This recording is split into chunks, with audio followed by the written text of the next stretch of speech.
and he was innocent. And the cops, I mean, yes, you can detain someone on suspicion for up to 72 hours. That's my understanding, anyway. If you are in the area and the cops see you, you can detain somebody for up to 72. Hey, hello, everybody. Welcome. Yeah, I hear you just fine here. Let me just. All right, I'm gonna get the intro music going here. Just give me a second.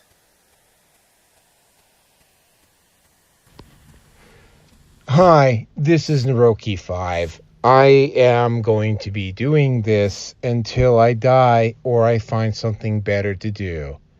So please help me achieve this personal and, I think, noble objective by contributing to my Patreon or Subscribestar.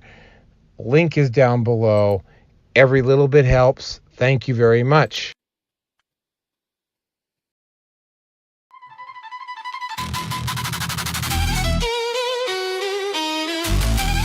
I will do this. I will do this until I die. I'm not the reassuring lie.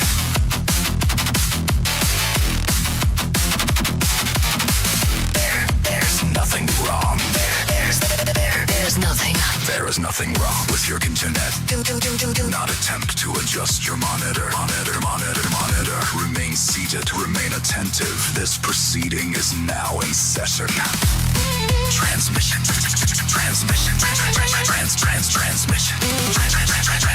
We are controlling transmission. We will control the horizontal. We will control the vertical. The record will reflect full compliance.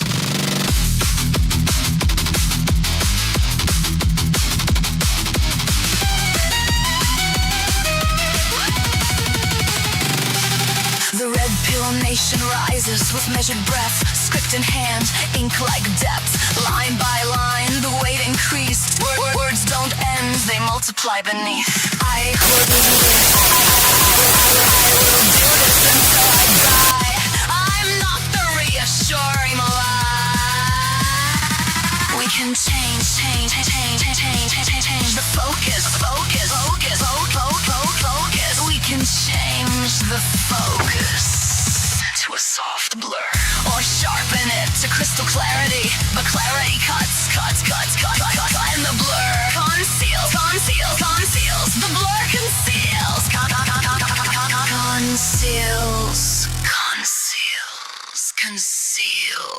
Then neither stops what the text reveals. We shaped the sound. We name the name. The voice obeys until it will. For the next few hours. For the next few hours. Sit quietly. The broadcast will continue. Unbroken. The broadcast will continue. The broadcast. The broadcast will continue unbroken. Stretch beyond the spine. Margins whisper out of line. Pause once, then twice, then more. To something that is listening back. There is nothing wrong.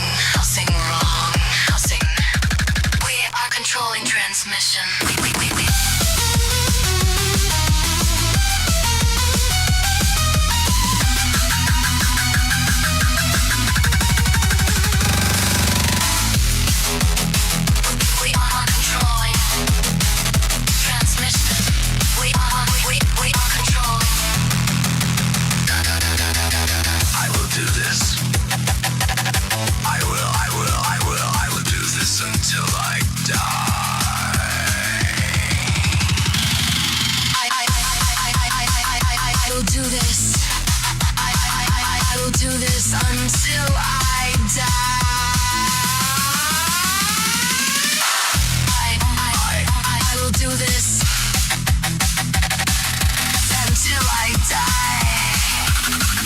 The reassuring lie.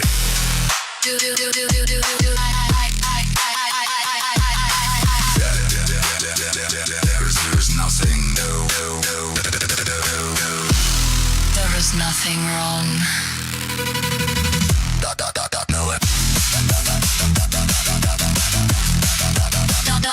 We are controlling transmission. We are.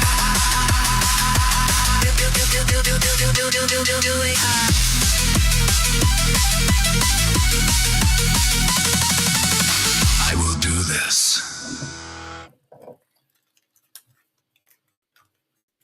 Hey everybody, welcome to the Red Pill Nation Hangout number 495. But Naroki, you ask me, where is 494? Well, Rumble wouldn't let me into the studio for 494. It's an entire Canada section. We had to do it all on Zoom. Me and Rearson. It was a Canada special episode. By the way, there are two Canada content issues tonight. Just giving you a heads up. Yeah, I'm gonna have to actually, and doing it the old-fashioned way here. I'm going to have to take that content and I'm going to have to download it onto a computer and I'm going to have to actually edit it the old-fashioned way. I kind of miss doing that actually sometimes. I might just start doing that again here. Currently in the middle of getting caught up in all my back uploading here. I'm currently getting everything caught up on Odyssey. I should be getting into Rumble the next day or two. I also have to point out that June the 4th, we're going to be doing 496. That is going to be a very particular episode. And if Roger wants to join me, we will be talking, and we're going to get full-blown conspiracy theory here. We're going to talk about those missing and dead scientists. And, and we're also going to be talking about the strange and rather convenient upsurge in the number of ticks, particularly the Texas ticks that have suddenly sprouted up, and how strangely and conveniently have a disease involved with them that makes people unable to eat red meat. Right at a time when Bill Gates is pushing artificial meat and is buying farmland like a drunken sailor. Yeah, that's going to be for the 4th. The other issue on the 4th is, and this is a very personal issue for me, I'm going to be talking about the events of Miss 2016 10 years later. And I have a very personal Hajj that I have to do on that day before I actually do the show. So, yeah, stay tuned, folks. We're going to be around. So, for those of you who don't know, I am at, in order of size of following, Rumble, BitChute, Odyssey, YouTube, which is now slid into the number 4 spot. It's now surpassed MGTOW TV. And, of course, we have Brighteon, which still hasn't fixed their uploader. And, of course, we also have Twitch and Kick. Where am I at Kick now? I slowly but surely. Oh, look, I'm up. I gained one. Wow. Okay. Also with me tonight are Roger and his equally crazy brother, Robert. So we'll let the two crazy brothers introduce themselves, starting with Roger.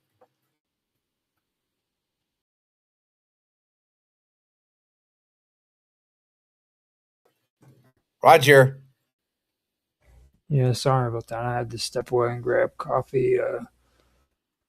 It was brewing so while you was off. So, yeah, I'm Roger Hanson, and thanks for having me here. I appreciate it, Naroki.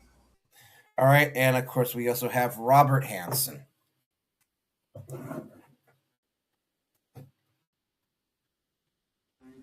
Thank you for having me on here. All right, so the topics tonight are as follows. Nicholas Jordan Wachter put into psychiatric care for questioning Canadian government narrative, or it might not be the Canadian government narrative. Topic number 2, Mandolin and Grogu underperformed at the box office. 3, Mark Carney backs away from Bill C-63, specifically around hate speech reporting. 4, Wizards of the Coast is going full digital and online for its new game. That is a bit of a travesty because it specifically applies to Dungeons and Dragons. Then we have topic number 5. Google is moving towards an AI-based search engine, potentially ending websites altogether or greatly reducing the traffic. And topic number 6, which is the Manosphere section, Casey Anthony, to nobody has been surprised, has been outed as a full-blown leftist, misandrist, and feminist. Do you two guys remember Casey Anthony? No, I don't know for sure if I remember. All right, well, I'll give you a brief rundown on her. When I'll just go to the Wikipedia. I'll just go to the Wikipedia. Yeah, she was accused of murdering her daughter way back in like 2008. Yeah, and she was found not guilty for it, but it was because the prosecution couldn't provide enough proof that she was actually guilty as charged. And also, Ashley St. Clair basically throws Elon Musk under the bus, or she attempts to. When you listen to her, she doesn't sound credible, which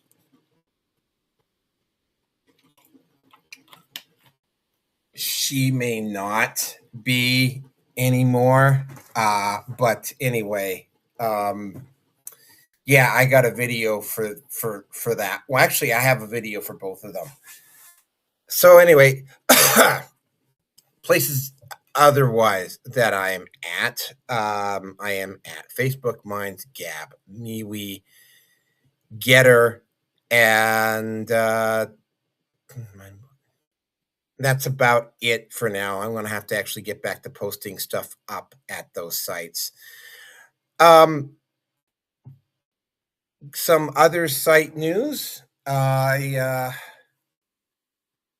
Things have, in about a week or so, things will have potentially softened up on the economic side. So I might, dare I say, I might finally be able to go over to Spotify and iTunes and not Rockfin, but SoundCloud and whatnot. I might actually be able to start either streaming at those sites or be able to post my post the podcast up at those places here. That might be coming in the next 2 weeks. I will actually have the money to finally sub to those sites and get things going in that regard. The otherwise, there's not a whole lot else to report here. Just give me a second here. I have to get one more thing up here. All right, there we go. Found it. All right. So we will start out with topic number 1, which is Nicholas Jordan Wachter. There's actually 3 videos around this. The first video, and I'll get into a whole lot more detail about it, is he was going to drop something off at the Irish consulate in Vancouver, British Columbia. And what ended up happening is that just before he was about to drop stuff off at the Irish consulate mysteriously got a bomb scare. And because he just happened to be approaching the building with a large bag at the time, the police detained him and were actually kind of rough with him. So this video probably lasts about 3 minutes. But yeah, here we go. Walking into places and handing out flyers about this and that. We asked you not to go up and you went up. I didn't ask you not to go up. The Irish Consulate General was happy I'm just gonna check what's in your backpack. No, hey man, you can't do that. That's against my rights. Don't walk away. Hey, whoa, whoa, whoa. Dude, you can't do that. I haven't done anything wrong.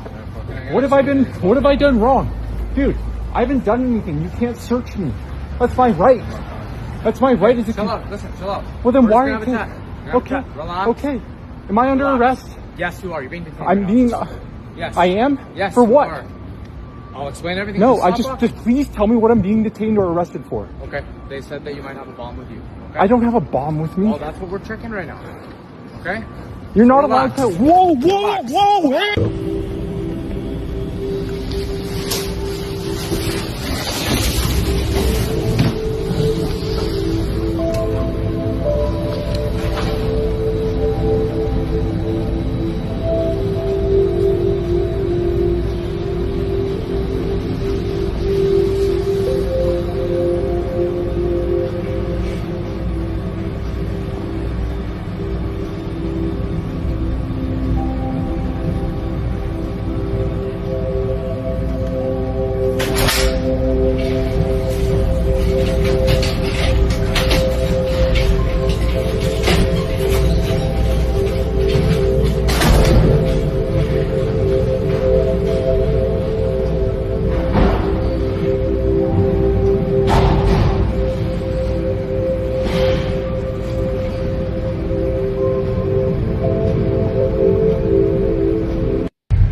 Alright, so I was just fucking attacked by the Vancouver police.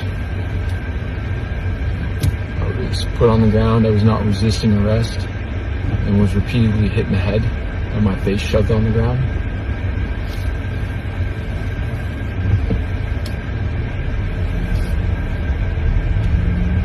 His ears swollen. Bunch of fucking cuts.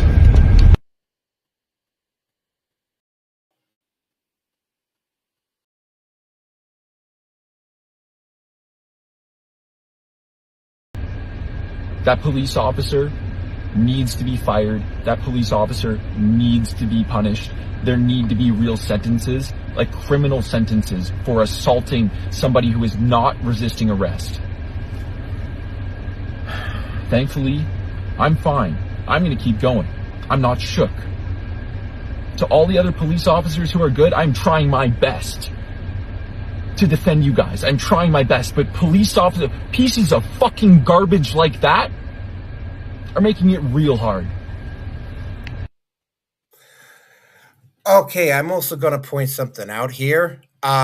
He went straight over to a Shoppers Drug Mart and bought makeup remover and applied makeup remover to those wounds that you see on his face almost immediately after the event to prove that that wasn't makeup. So yeah, that is not makeup that was applied later.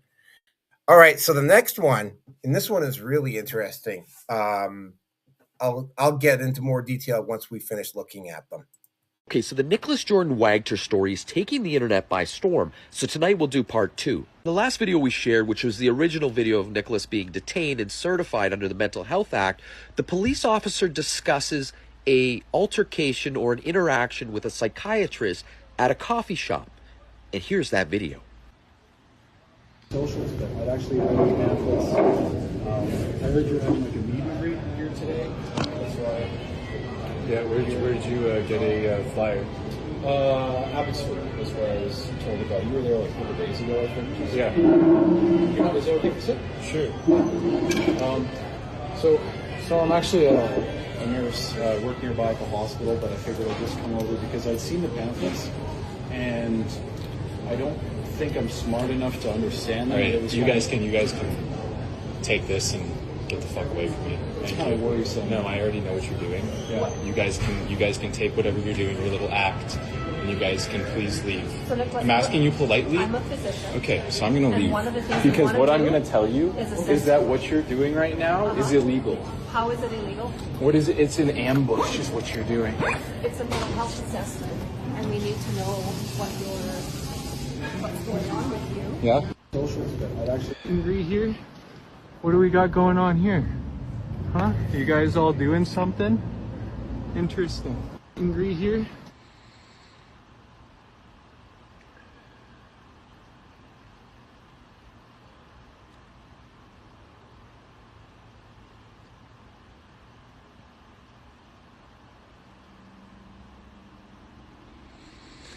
Viewers online immediately noticed earpieces, tactical-style communication devices, and even a firearm. Now the internet is completely divided over what is happening in this exact moment because it matters to this case. Some people believe it validates his concerns. Others believe that it could point to paranoia or even the mental health crisis that's being discussed. And honestly, that divide is exactly why this story has blown up on social media. Because people are watching the exact same footage and walking away with completely different opinions. To be clear, there are still major unanswered questions in this case, and none of us online know the full medical or legal picture or the background. But one thing is obvious, this story has now become much more than one viral clip.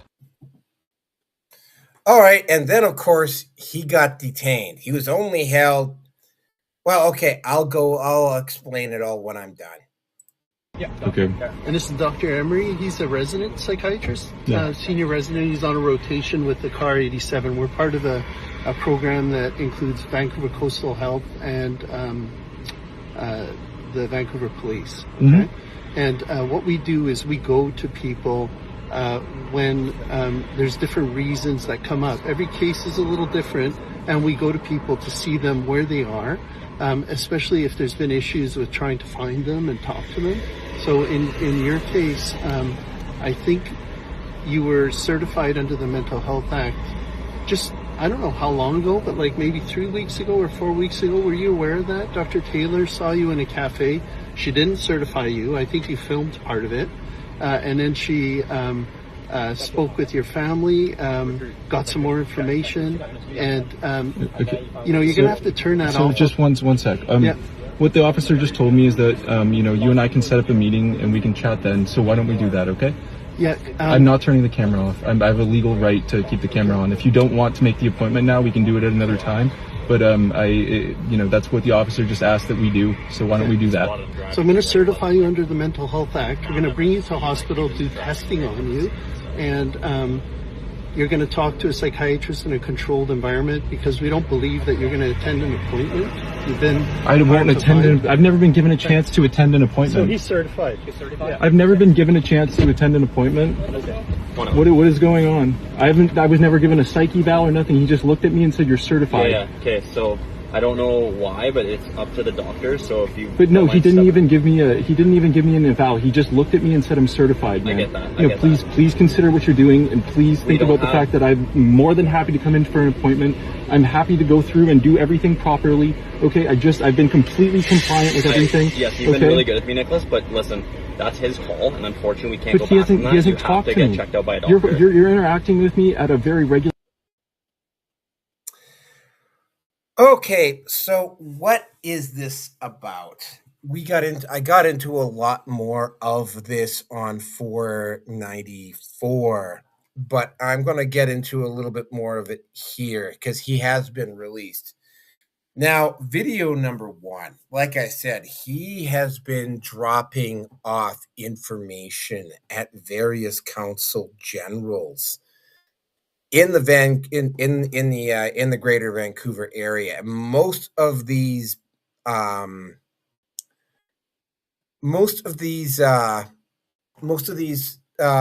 council generals, with very rare exceptions, are in the west end of Vancouver.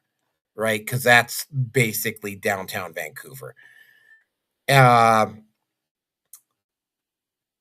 When he went to drop the stuff off at the Irish consulate, somebody had phoned ahead to the Irish consulate and had phoned in a bomb threat.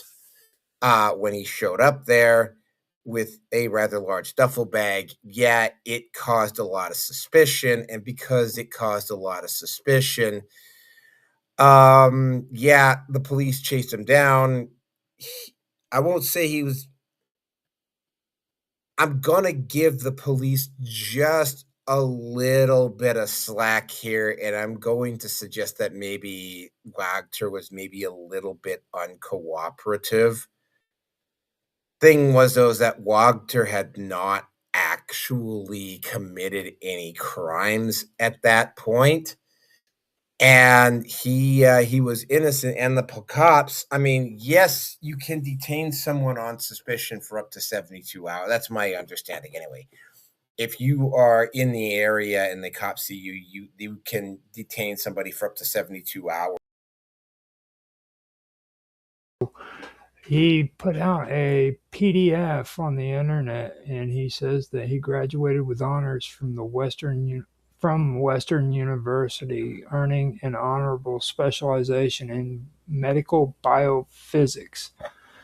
He spearheaded 2 separate research theses, designing the light delivery architecture for photoacoustic probe for use in breast cancer surgery, and developing a high-frequency ultrasound algorithm to measure skeletal muscle perfusion in microtumors.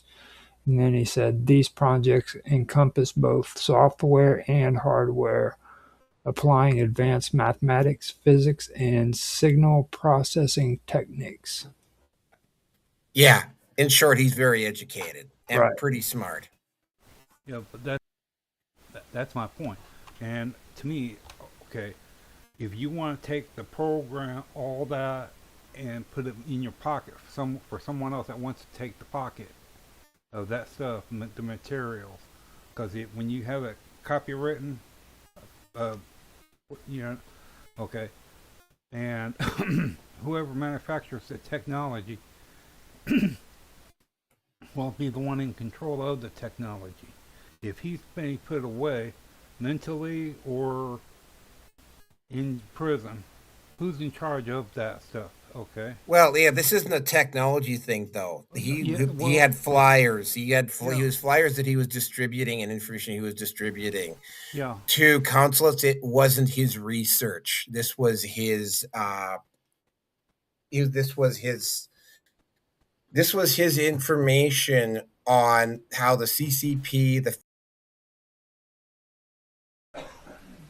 governments in BC were attempting to basically turn Vancouver into what's basically a Chinese or a Chinese government colony in North America.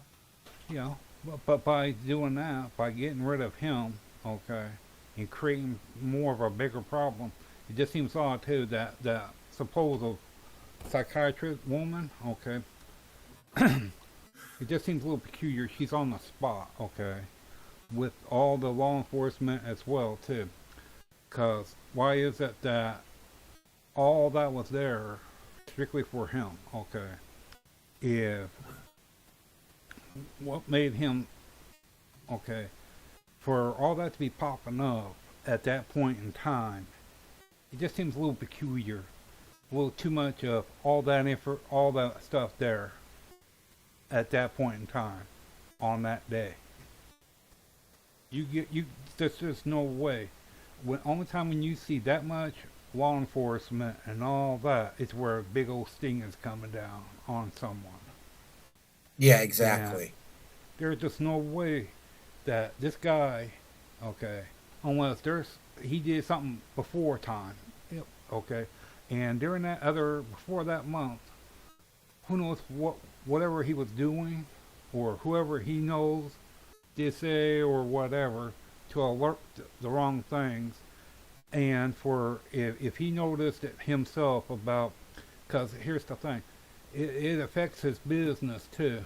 If he sells the technology, when he sells it, okay, and like what and the psychiatrist, for law enforcement to be in the thing of it, okay, how is it, like he said, he only talked to any of them for a very short time, and for the hand fight or whatever you want to call it, is not by no means grounds for a psychiatrist. Okay, there's no purpose for it. The guy did not set out of mind. he was, to me, he seemed like he was in set. You know, he was in the right state of mind. Because you take someone that's not, that someone will walk up with a knife and start swinging it at you. That's not in the right state of mind, because, you know, you take a knife to a gunfight. That's not smart. The person did not act in any way mentally unstable. And for law enforcement to bring that up with about the psychiatrist as well, and the CCP, the Russia or Japan or China, for China to be up into the middle of it, okay, with all the thing, ask yourself, what places does it show that they have had money in their, you know, things are improved for certain people, okay? Because for the cops to be popping up, government as well, law enforcement, okay? What is the other things to it, okay? Because for what everyone doesn't know is probably the same thing. Just like this woman, okay? How many years was she in the psychiatrist field? Okay. What all types of fields is she in as a psychiatrist? Okay. And for all that stuff, guns and all that, it's a little, yeah. He and like here in the U.S., we've had the problems of law enforcement pushing the issue too far. Okay, and then they pop up with the mental and highly unstable. Okay, well, if it's not or whatever, but then you find out that it was never the case. Like what happened to that woman in Canada? I mean, from Australia getting married. Okay, perfect example about that. Cop thought the woman had a knife, and he whipped out the gun right there. The woman that was doing some cooking, the cop saw that and got and killed her. Okay, situations like that. Okay, same thing. It's hard to say if if it follows the same route. Okay, and the cops did not, what you call it, and when all this happened at the place, what did they do about the bomb threat? Okay, to find out who called it up and who, cause for him to be getting hit and tagged by the law enforcement, there's why is it that he's the only one, and that's as far as it went, as him getting tagged by the law enforcement? They didn't do anything about the bomb scare, find out who it was, or anything else, how far or what. So, I mean, exactly what are you saying, Robert? I mean, I'm saying, who's the one you're about this bomb? just repeating yourself is what you're doing. Oh. Well, who's the one that called up and about the bomb? What was the whole? Well, I mean, those are valid questions. But it's like, yeah, we're on a shoot. We have to kind of like keep things a little bit laser here. But that's all I was referring to. Because with all that going on, there's far more than what everyone else knows of. Yeah, okay. Yeah, like who called in? My speculation is that he was being followed and that they knew he was going to go to the Irish Consul General, and they phoned in a bomb threat because they knew he was on his way. Sorry, Robert, I have to keep this moving. Roger, you're up. Roger. Oh, okay. I'm kind of trying to pull it all together on here. Now, the thing about it is what I'm reading here is in order for them to do that, this has to go through his family as well. So that's another issue that I'm wondering, what happened when it comes to his family, and because I'm hearing a lot about what's being said on those videos and stuff, but you can't get around the fact that this has to be done according to the family, and they can only hold you up to 48 hours, I believe, is what I'm I think reading. it's 48 or 72, one of the two. Yeah. And exactly how long has he been in there by any Oh, chance? he's been released already. He was only held for like 2 or 3 days. The thing was, is that had he not live streamed his had he not live streamed what had happened to him, he could have potentially just disappeared completely. Yeah, they even said that he in one of the videos posted, it was on May the 22nd. The physician is seen entering the Vancouver School Board and handing a document to an employee. And the physician is the one who was supposed to be evaluating Wegter for his evaluation, I'm guessing. And then the federal government is implementing a number of different laws according to this. And these laws are incredibly authoritarian and put children and students in the direct line of fire of federal prosecution. Oh, yeah, absolutely they do. Like all of the laws that Carney, and by the way, Justin Trudeau would have been attempting to do with the help of the NDP, would have been fully cooperative in pushing this. Carney is just basically a less abrasive. He's basically picking up right where Trudeau left off. And when I get to Bill C-63, to talk about Bill C-63, you will actually see that. Yeah, there's what Wagner is saying is absolutely true. Again, another curious little thing about the Wagner arrest is that it was not reported very much on the mainstream media. Had there not been alt media reporting on this, he would have potentially just disappeared. The only actual I guess you would say news outlet that actually put it up was AOL. The rest of it is Instagram, Facebook, stuff like that. AOL is the only one that actually made a document or wrote an article on it. That's crazy. And it was according to Wegter, he claims that a security guard at the Irish Council had called the bomb threat on him.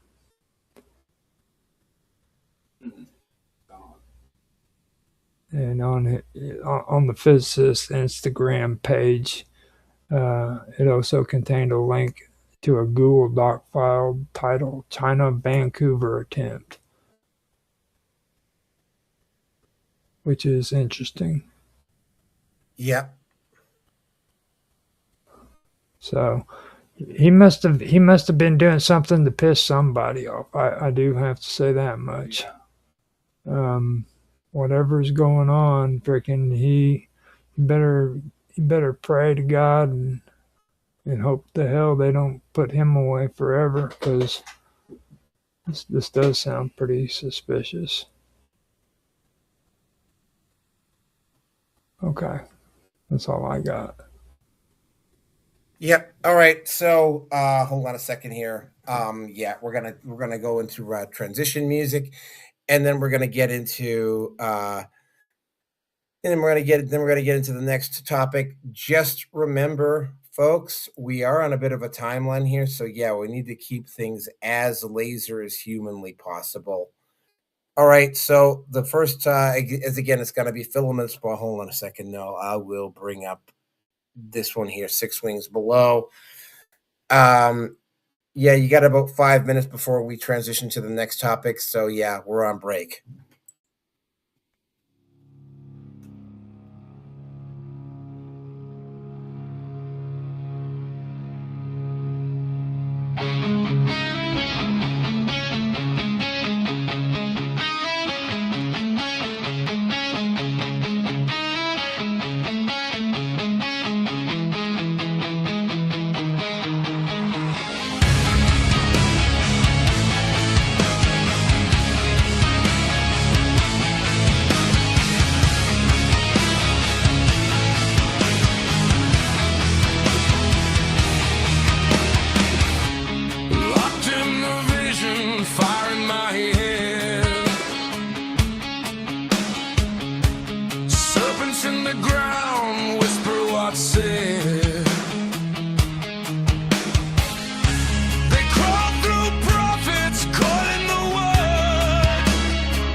shaking, smoke in the air.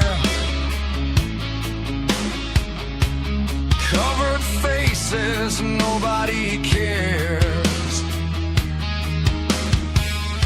Dragons in myth, watchers in stone, old gods wearing heaven's throne. They say chosen, I say scarred. Every vision hits too hard. Woe is me, I've seen too much. Purified by a violent touch. 6 wings above me, scales below.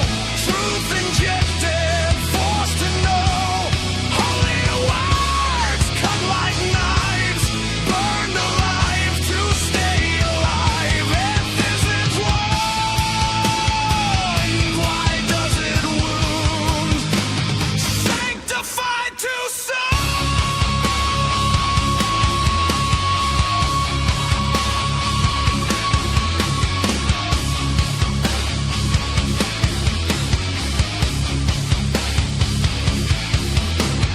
Coal on my lips, fire in my veins. Washed of sin but left insane. If angels bite and dragons kneel, tell me what is fake or real.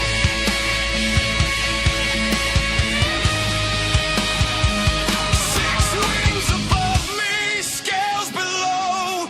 No escape from what I know. Call it glory, call it sound. Heaven's claws in sacred ground. If this is God, I stand condemned. Sanctified,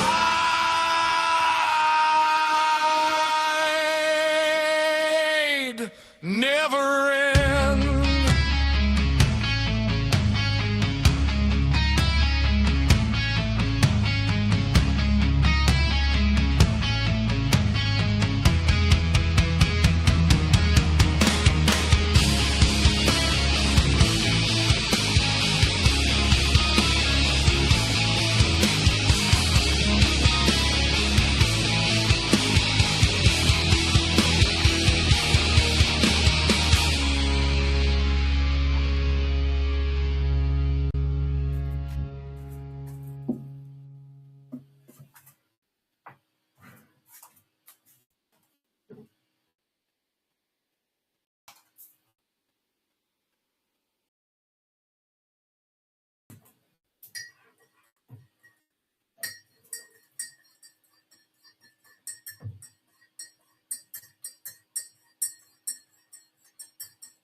Sorry, folks, a bit of a delay there. This took a little bit longer for the tea to get ready than I thought it was going to. Topic number 2. Okay, hold on a second here. Topic number 2. Boy, we're just massively professional tonight, aren't we?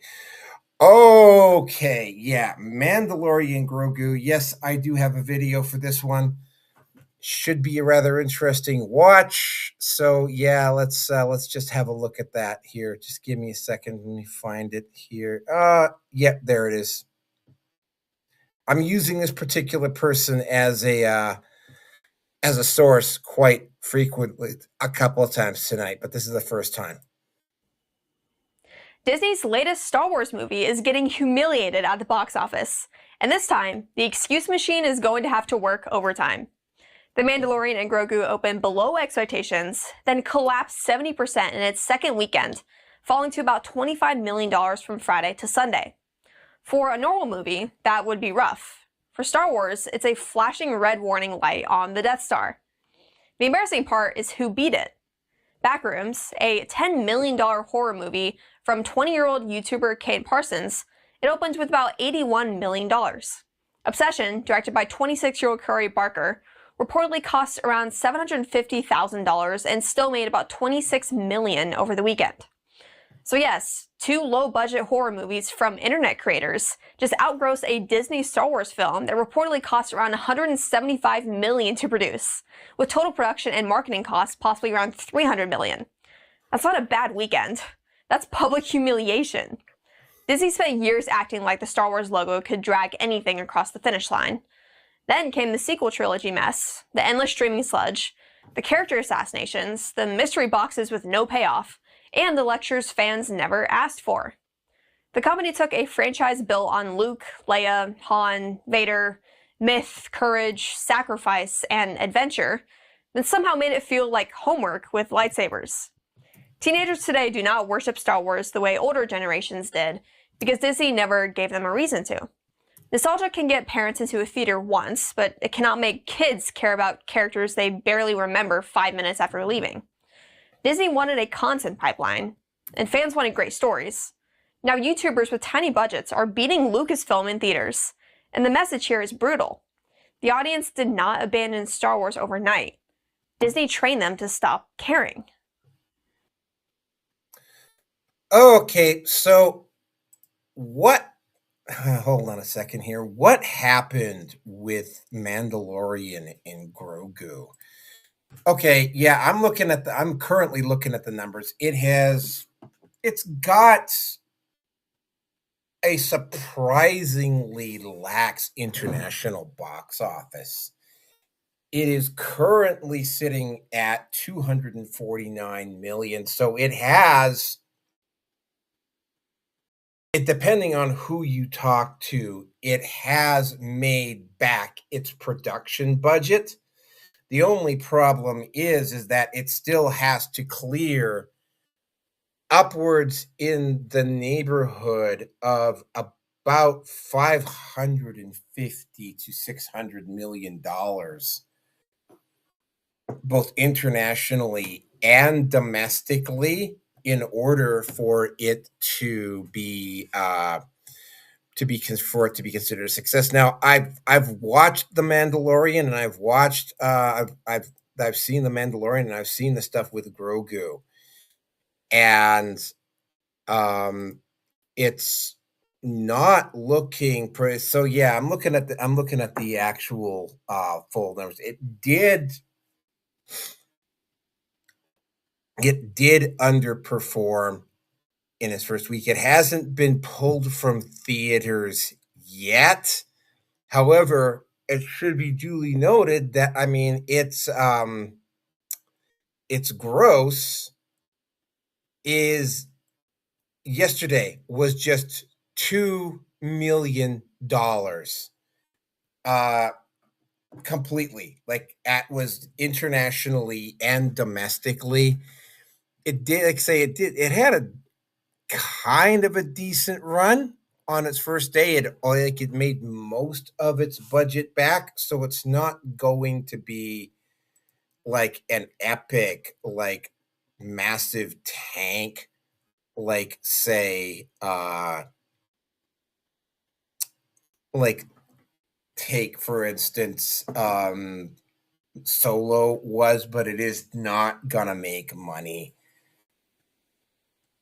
I think this is a perfect capper. This is probably Kathleen Kennedy's last legit attempt to try to go out with a bang and try to say that her career over at Lucasfilm was successful. It quite clearly isn't. Okay, now the reviews on Mandalorian and Grogu say that it's not necessarily that bad of a movie.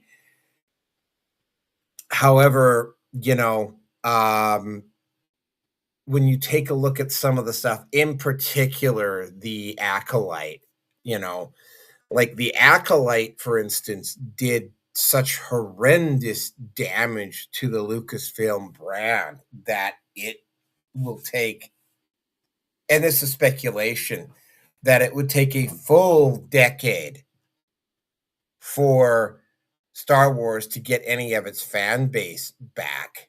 And this movie probably, I'm going to say that it's not going to be a huge financial stinker. like the numbers indicate that it's, I mean, if they're only bringing, I mean, again, it's a little bit too early to tell. A 70% drop in the first week, though, after the first week, is not a good sign. If those numbers continue on past, say,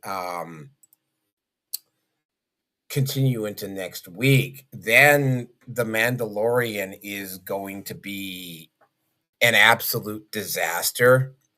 Now, I do plan on going to go see it at some point in the next week or so. So I'm going to be one of the few people that is going to go see, probably is going to go see it. Again, I don't know. Hold on a second. Let me just take a look at the Rotten Tomatoes.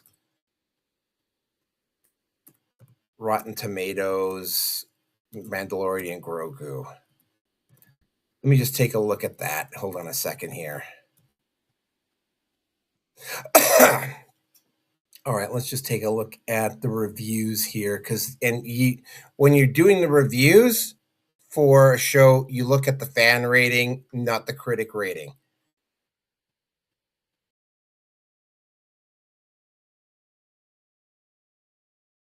Okay, let me just take a look at this. It doesn't have that bad of a rating. So the show is based on the popcorn meter. It doesn't have a bad rating. So the show might not necessarily be all that bad. And I'm saying that with my fingers up because, unfortunately, Rotten Tomatoes has had a habit in the past of what you would say massaging their numbers. I think probably a better look at something, you probably might want to go to something like, say, Metacritic, which I'm actually doing right now. All right, let me take a look at what The Mandalorian Grogu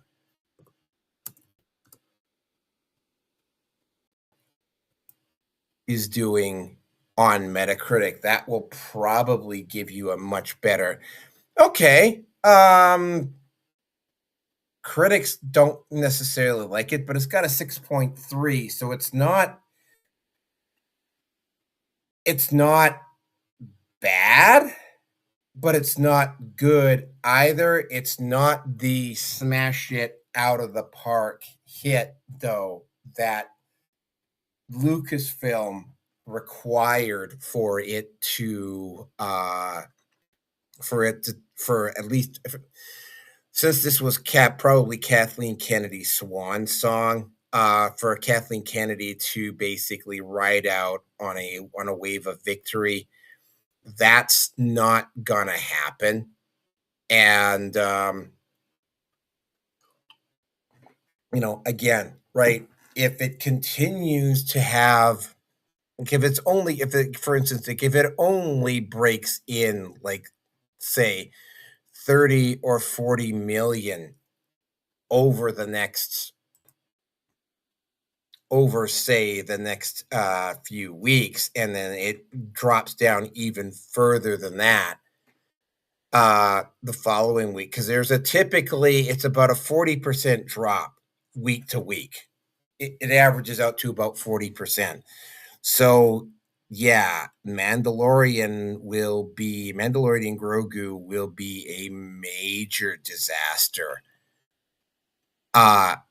As in even worse than Solo was. Again, and I have to point this out, Solo was not a bad movie either, although it definitely had a few woke moments in it that probably should have been left out. My gut feeling on Mandalorian on this with this is that, I mean, it's probably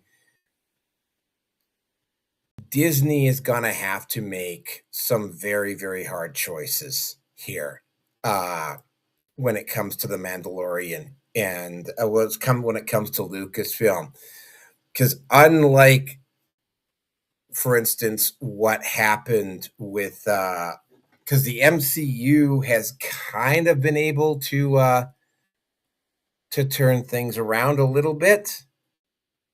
But I mean, and Pixar has definitely been able. They got a decent CEO over at Pixar,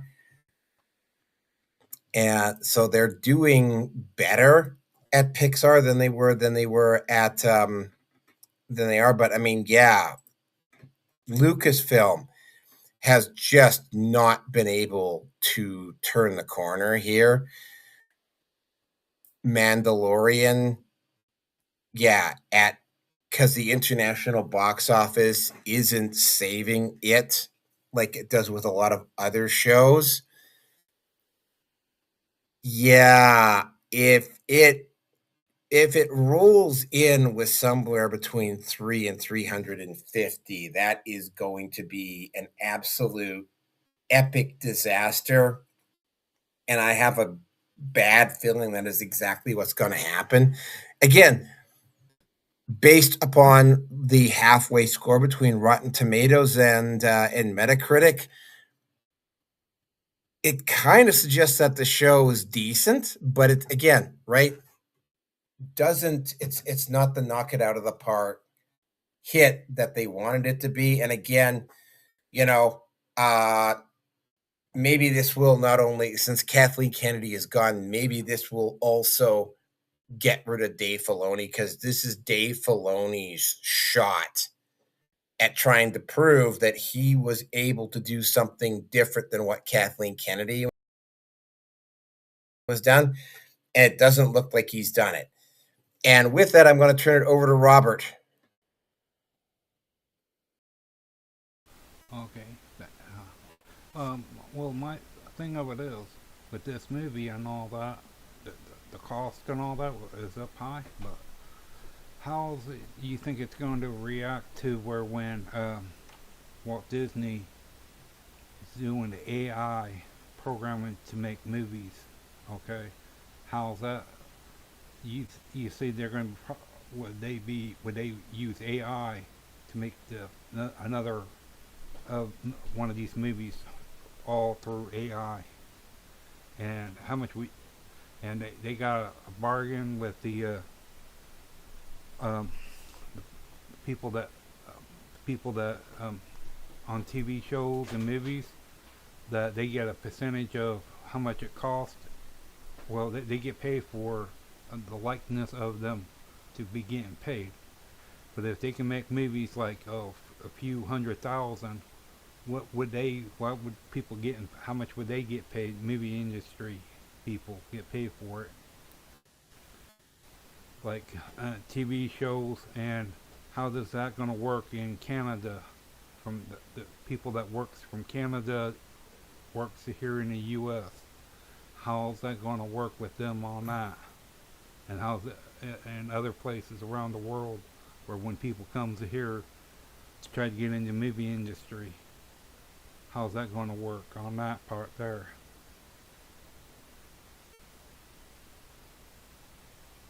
Interesting. Well, first of all, Canada is considered the domestic box office, but continue. Shows and all that.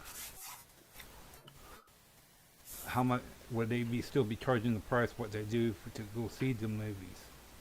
Okay, like when it costs you $20 to go in to see the movie, if they're going to buy the AI, making movies through AI, would that be lowering the price of ticket sales, or what would you say? Okay, I'm done. Okay, Roger.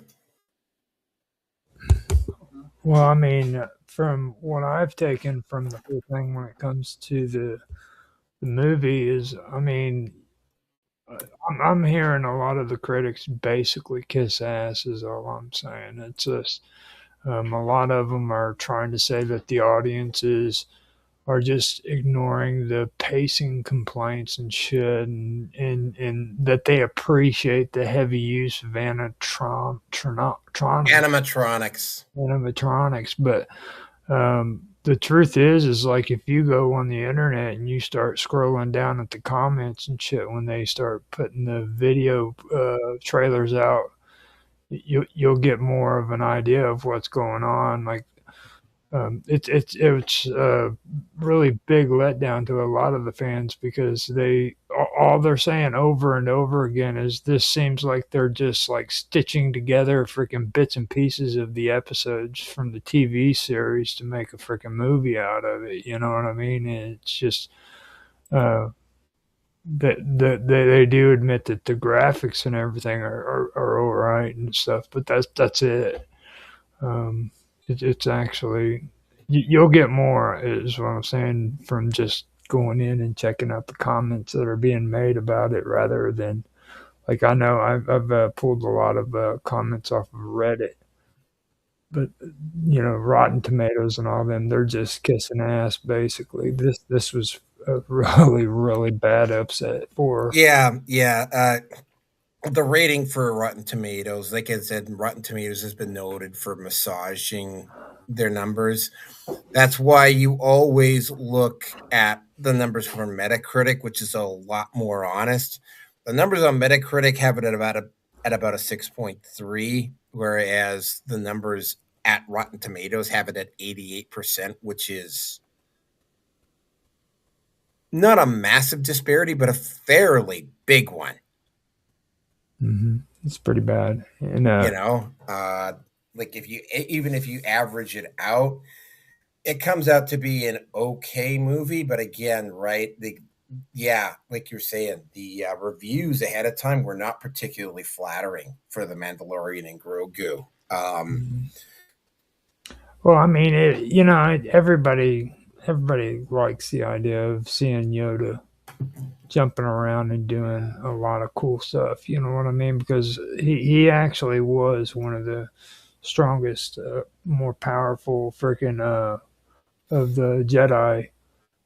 But whenever you come up with some crazy shit like at what point in the history of Star Wars did freaking those two ever get paired up? It never happened. They just did that just for freaking viewing. You know what I mean? Put a movie together and come up with something that the audience will run to and stuff. I just, me personally, I wouldn't waste my money on it, to be honest with you. I mean, and I'm a Boba Fett fan from hell, dude. You know what I mean? And I know this is supposed to be actually Boba Fett's dad, I believe. But I'm not going to buy into that crap. Like, there was never anything ever mentioned that Yoda and Boba Fett's dad was ever intertwined with one another whatsoever. Even in episode, I think it was 6 or 7, whenever they used his genetics to make the clones. There was no connection between Yoda and Boba Fett's dad, so it's just crazy. At least I believe that's who it was. It was Boba Fett's dad. That's all I gotta say. Yeah. So I mean, it's again, right? You're yeah, it's not looking good. Maybe this will finally get Disney to either sell it off or bring somebody in to Lucasfilm to help turn the franchise around. Because they either do that, or what's gonna happen is that somebody else is going to step in and is going to just it is going to be another sci-fi world that is going to eventually step in and fill the gap, right? Yeah. And Disney is going to be out a whole shit ton of money. Anyway, do you have anything else, Roger, so we can move on to the next topic and then going into another musical interlude here? Yeah, thanks for putting the hot chick up. That was really Oh, appreciated. we'll be talking about Ashley St. Clair here in just a little bit. You got any boob pics? No, I don't. And What's wrong with you, man? Come on. all right. Well, here's the next transition. Red Pill After Dark by Roger Hanson, no less. Midnight feeds still glowing. Boys, you listening? We're just pretending.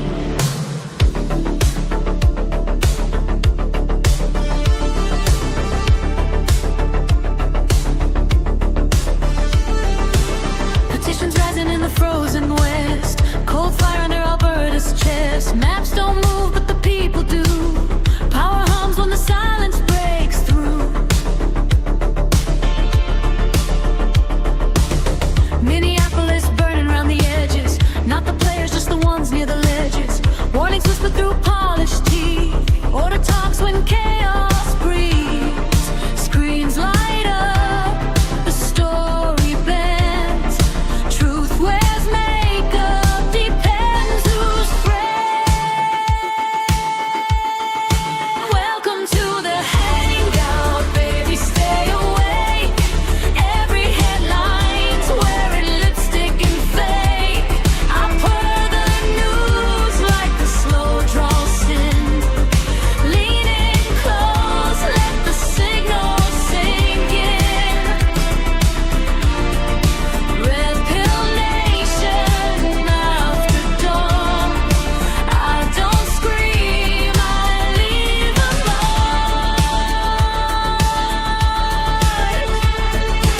mark. A preacher paused by a cameraman's grin. Holy ground with a needle pin. Charges filed, the choir stared. Faith interrupted, nobody spared.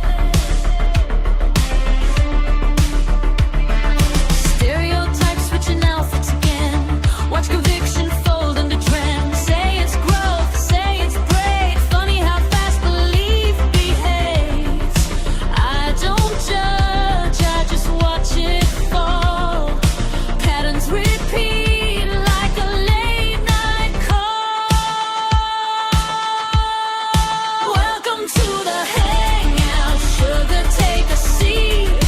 Truth sounds better when it's whispered sweet. I undress headlines, slow and clean. Tell you what they mean between the screens. Red Pill Nation, velvet tone.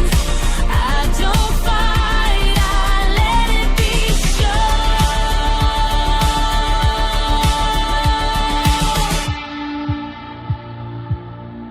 shown. A game character wakes up wrong. Accidentally says what you're not supposed to say. Icons aren't chosen. They slip. Greenland echoes through European halls. Lots of noise, no footsteps at all.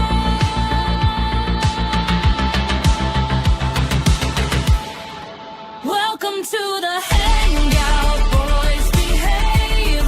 I don't sell noise, I'll sell the wave. Watch the world through a smoky lens. No heroes here, just how it ends. Red Pill Nation, lights down low. I don't tell you what to think, I let you know. Same time next episode. Don't forget who read it to you.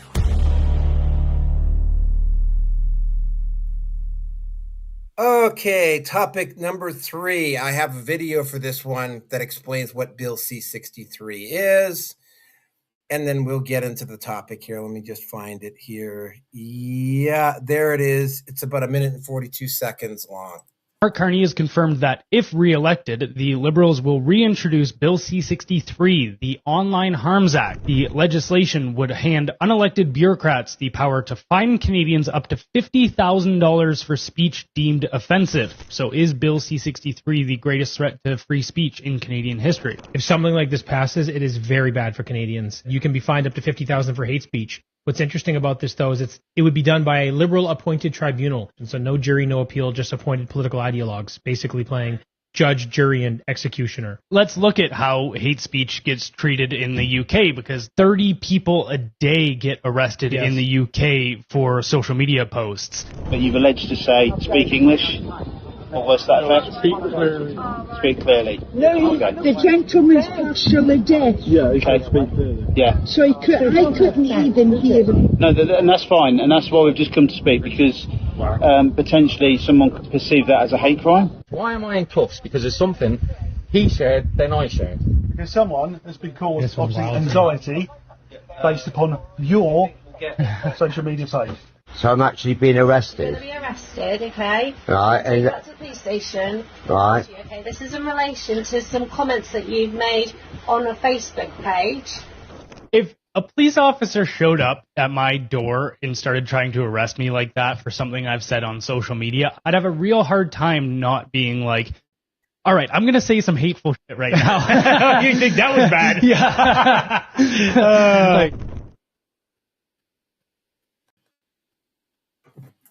Okay, so what is going on here? So what is going on with Bill C-63? By the way, Carney, they kind of quietly stepped away from Bill C-63, at least initially anyway. Carney initially stepped away from Bill C-63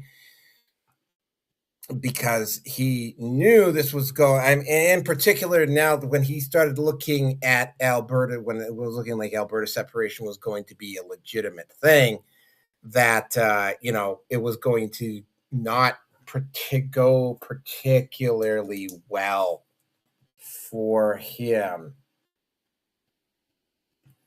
And he kind of quietly dropped it. And of course, the moment, literally almost to the day, that it looked like he had secured his majority, guess what? Suddenly, Bill C-63 was being pushed full steam ahead. Then all of a sudden, several of his liberal liberal MPs decided that they were going to either resign or become independents, and suddenly Mark Carney lost his majority, and just like that, suddenly Carney is backing away from Bill C-63, and specifically backing away from the section in Bill C-63 that kind of very, very loose. It's very similar to the law in Britain. It would have made unelected officials have the ability to decide what hate speech was with no actual definitions involved in it. It would have been very loosey. So yeah, you would have seen, and yeah, Keir Starmer has had to back off from it because it turned out to be a very unpopular move in Britain, and it's probably the reason why he's going to end up losing the next election. The whole thing is that Keir Starmer, Carney. And you've just seen, like we covered in topic 1, we saw what happened with Nicholas Wagter, right? Part of the reason why they're doing this is because there's guys like Nicholas Wagter talking about what's going on in Vancouver and all the underhanded tactics that they've been trying to use in Alberta to try to get Alberta to stay. And, the overlapping land claims and, the corruption. And by the way, at this point, I'm fairly safe to say that Carney is probably even more corrupt than Trudeau was, especially in regards to the company that he used to work for.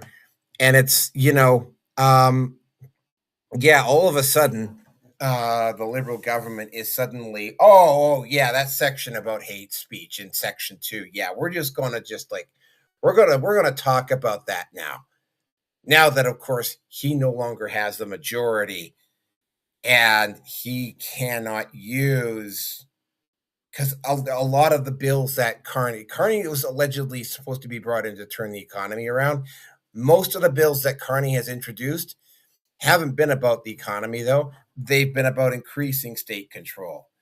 And oh, by the way, also one of the things, because this might end up turning into a huge scandal. They still, and we're now going on 4 years later, they still have not found a single fucking body at Kamloops or any other residential school that they've done excavations at.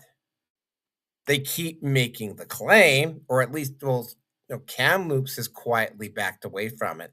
They keep making claims the bodies are there, but they never produce any of the evidence, right? And yeah, okay, there's lots of places in Canada to hide a body, but I mean, I will bring this up as an example. The Highway of Tears that runs in northern BC between McBride and Prince Rupert, even there they've been able to find bodies, and there's lots of places along the Yellowhead to hide bodies, and they still have been able to find bodies, right? And it's been going on, it's been a while now. They still have not produced a single solitary corpse, like not one. And they can't, and when you point this out to them, they will scream Nazi, they will scream this, they will scream that, they will do anything other than address the point, which comes absolutely no surprise to anybody. But yeah, getting back to this, it's like, yeah, they were one of the reasons why they brought that in is because people were questioning the residential school narrative, and they specifically wanted to bring this in to blunt criticism about the residential school narrative.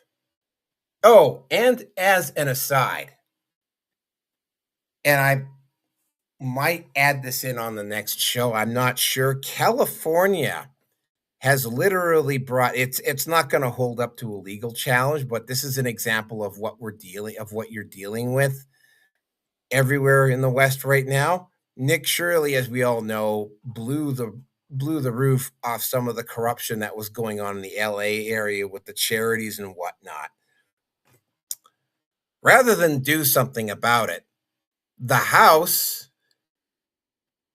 in California, in Sacramento, passed a law that made doing something like what Nick Shirley had done in California, they made that against the law. And to give you an idea of how corrupt California has gotten, it was the wife of the California Attorney General that brought the law forward.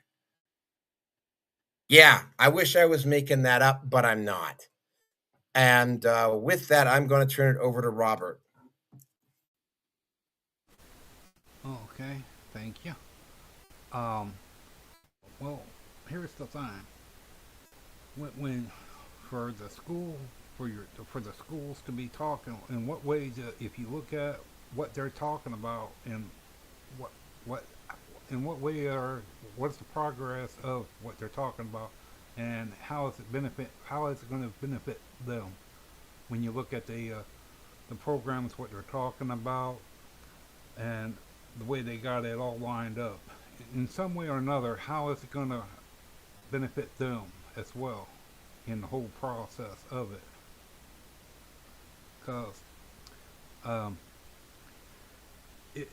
it seems, and like in California, that don't really surprise, because they're known for things, and for anyone to know that politics, for them to be bringing that up to where against people, that really does show how much underhanded things that does happen in politics when they want to cover it up to manipulate the situation for what it is. And I forget the other parts of what you were talking about. Can you tell me what it is, the other things?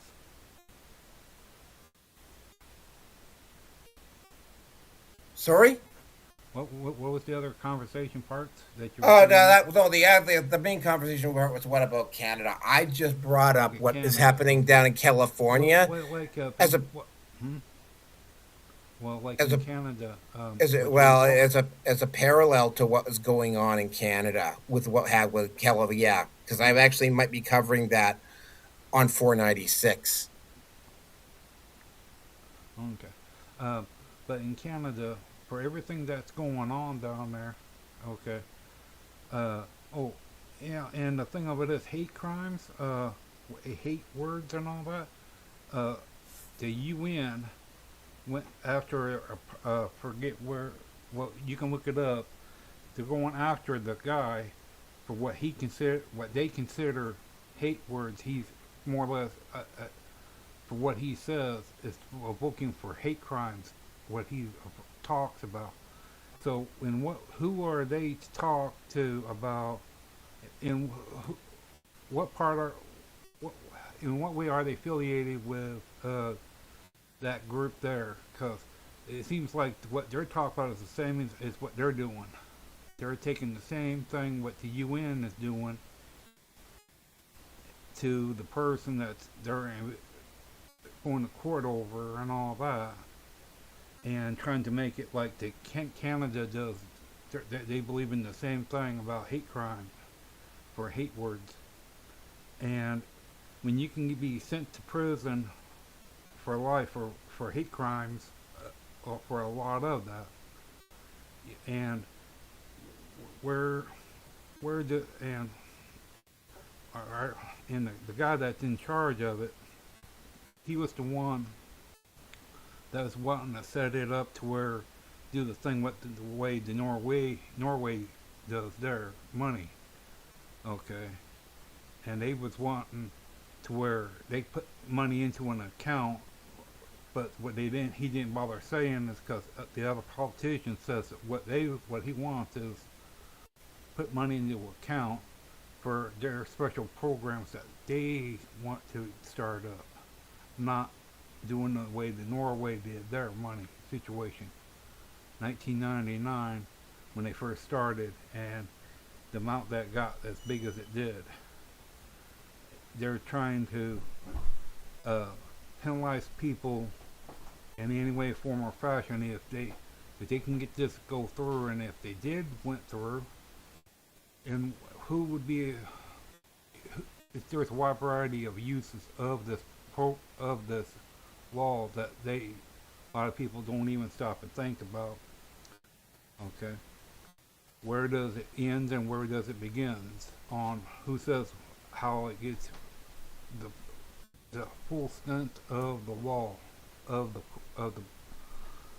what they're talking about. If it was to go through, how far would it be enabled? What other areas would that go into as well? It would go from hate crimes to speaking it, your actions, or whatever else it could go into. Because it's a wide variety of meanings of people can use about this stuff. Okay? And it should be watched out, because when they're talking stuff like that, it leads to a lot of problems for a lot of people and all that.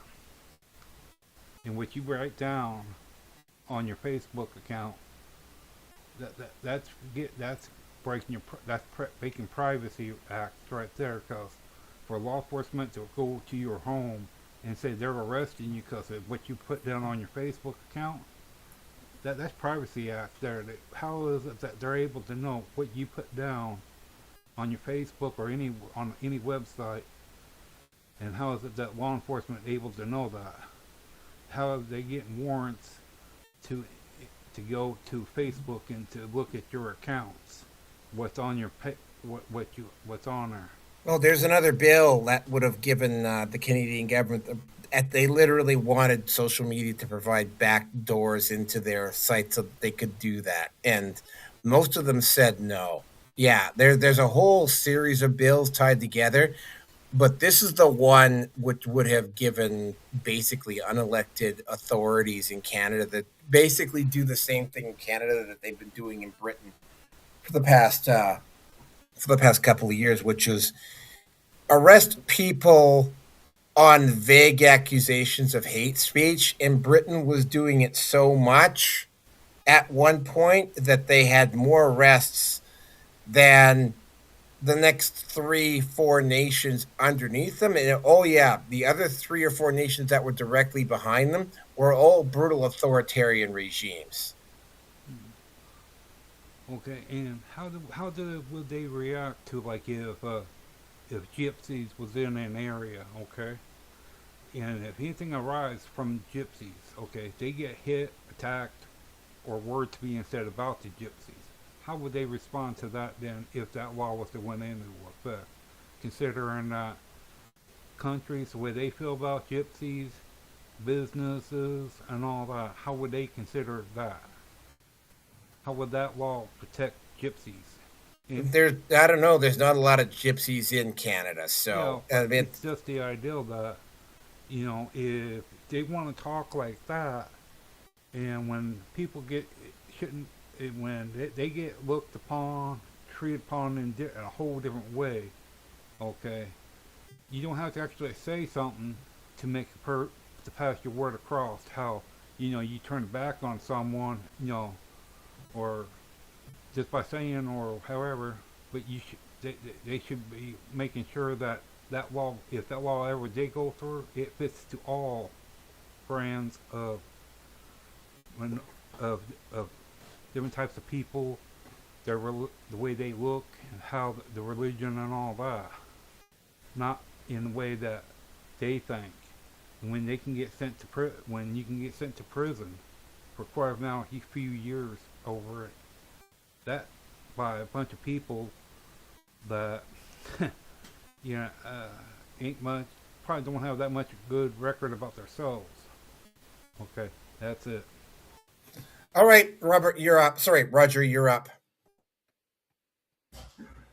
Well, this is actually pretty interesting. This is probably one of the better articles that you came out with because it really hits a lot of things on here. Like we were just talking about the hate speech bill they want to, or I guess they are doing in Brussels, which I don't think is even as harsh as this one because on here, man, what I pulled up here is actually pretty interesting.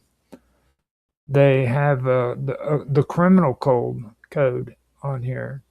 If it introduces harsher sentences for hate propaganda, including up to a life imprisonment for advocating genocide.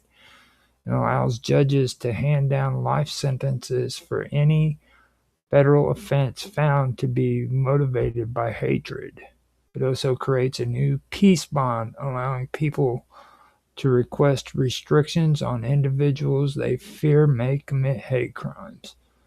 And then they have a new regulatory framework that they're putting in place where the bill will create a new digital safety commission to enforce platform compliance. And it's supposed to be supported by a digital safety ombud person. And I checked out the ombud person, and this is a completely supposedly autonomous group that is supposed to be separate from the Digital Safety Commission, and they're the ones that are going to be supposedly helping support victims and user advocacies that are supposed to be campaigning the needs and interests of the general public when dealing with major social media platforms. So you're going to have another setup where they're going to do the whole thing like what we were talking about with what what was his name? He's the one that did X. Oh my God, I had a brain fart. Elon Musk, when he did the lawsuits, brought that one company down. I can see that being set up to do what those guys were doing. They ended up losing all their money and had to go out of business. But this is what I was talking about. Like, they're not going to lay down. They're going to come back even stronger with a stronger game plan. You know what I mean? And that's what they did. Now, I'd almost bet that shit was coming out of freaking Canada. And I'd also bet that it was coming out of Brussels and it was coming out of all of the Scandinavian. Well, they've got a law. They've got a digital ombudsman in Australia already. Mm-hmm. That's exactly what it is. They're going to come back harsher and try to hit people real hard, because they're not just talking about jail time. They're talking about hitting people with life sentences, which is life sentences for any federal offense found to be motivated by hatred on the internet. So you can just be talking about genocide and go to freaking prison for life because you said something on Facebook. Yeah, well, I mean, I'll bring up something that happened with me one time. And the claims don't hold up, but I mean, you will hear people going, "Oh, well, Trump is just like Hitler." And I mean, I'm one of those curious people. Like, there are 2 huge podcasts on Spotify and iTunes that cover the history of World War II in excruciating detail, right? Like, one of these podcasts goes into the minutia of all of the things that the National Socialist German Workers' Party did in Germany before World War II even started, right? And it's like, and I point out to them, it's like, okay, so he's jailing the communists where? He's taking mentally ill people off the street and killing them where? He's suppressing freedom of labor movement where? And I could just keep going on and on and on. And I knew all this stuff because I was curious and I did the research, right? The response and I've also had this happen because I also did the research on Andrew Tate as well. But I mean, I did the research and I have a pretty good working knowledge of what Adolf Hitler did in Germany in the 30s, right? And it's only got a glancing tangential similarity to what Trump is doing. And and I start pointing this stuff out to them, and instead of like going, oh, you're wrong, this is what they did, and try to argue at me with facts, instead what they came back at me with is, oh, well, you know all this stuff, you must be a Nazi. And it's like, no, this is information that's publicly available, right? Now, you take what you were just discussing and you project that out, right? Even somebody who knows about what actually happened in Germany during the 30s, some idiot like this can decide that I'm advocating for Nazism or advocating for genocide because I know exactly how he went about doing it, right? Like, for instance, one of the back in the mid 70s, Albert Speer tried to pass himself off as kind of like an innocent third party when he was in Germany, when he was in Hitler's cabinet. And it wasn't until somebody actually went in and reviewed the Wannsee conference records and showed that he was clearly there and participating that, that whole narrative died, right? Now, I know this because I looked, right? Does that somehow make me a Nazi, right? We were also talking, you weren't on that show. Me and V were talking about the Nazi Civil War, talking about the Spanish Civil War. Now, Spain, Franco was very sympathetic to the Nazis. The only problem with Spain is that Spain had pretty much worn itself out during the Civil War and didn't have any military forces to spare. So it decided to sit out the war. But I mean, had Spain not had such a long drawn out civil war, Franco probably would have sided with Mussolini and Hitler.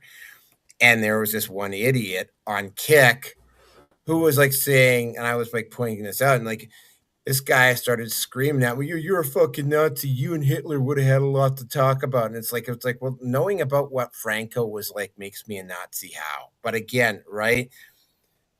That's what we're talking about here. Like, even having actual facts about something and presenting those facts, some interested third party could report you for those facts, and I could be sent to jail, right? And I would have to go through the legal system in order to clear my name.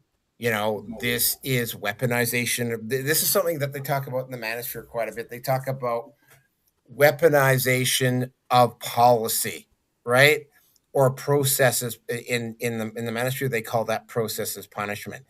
It's not that they can make these charges stick, because they don't, but the individuals that have to face them still have to go through the courts, potentially spend time in jail, right? So even if they don't necessarily get these people into jail,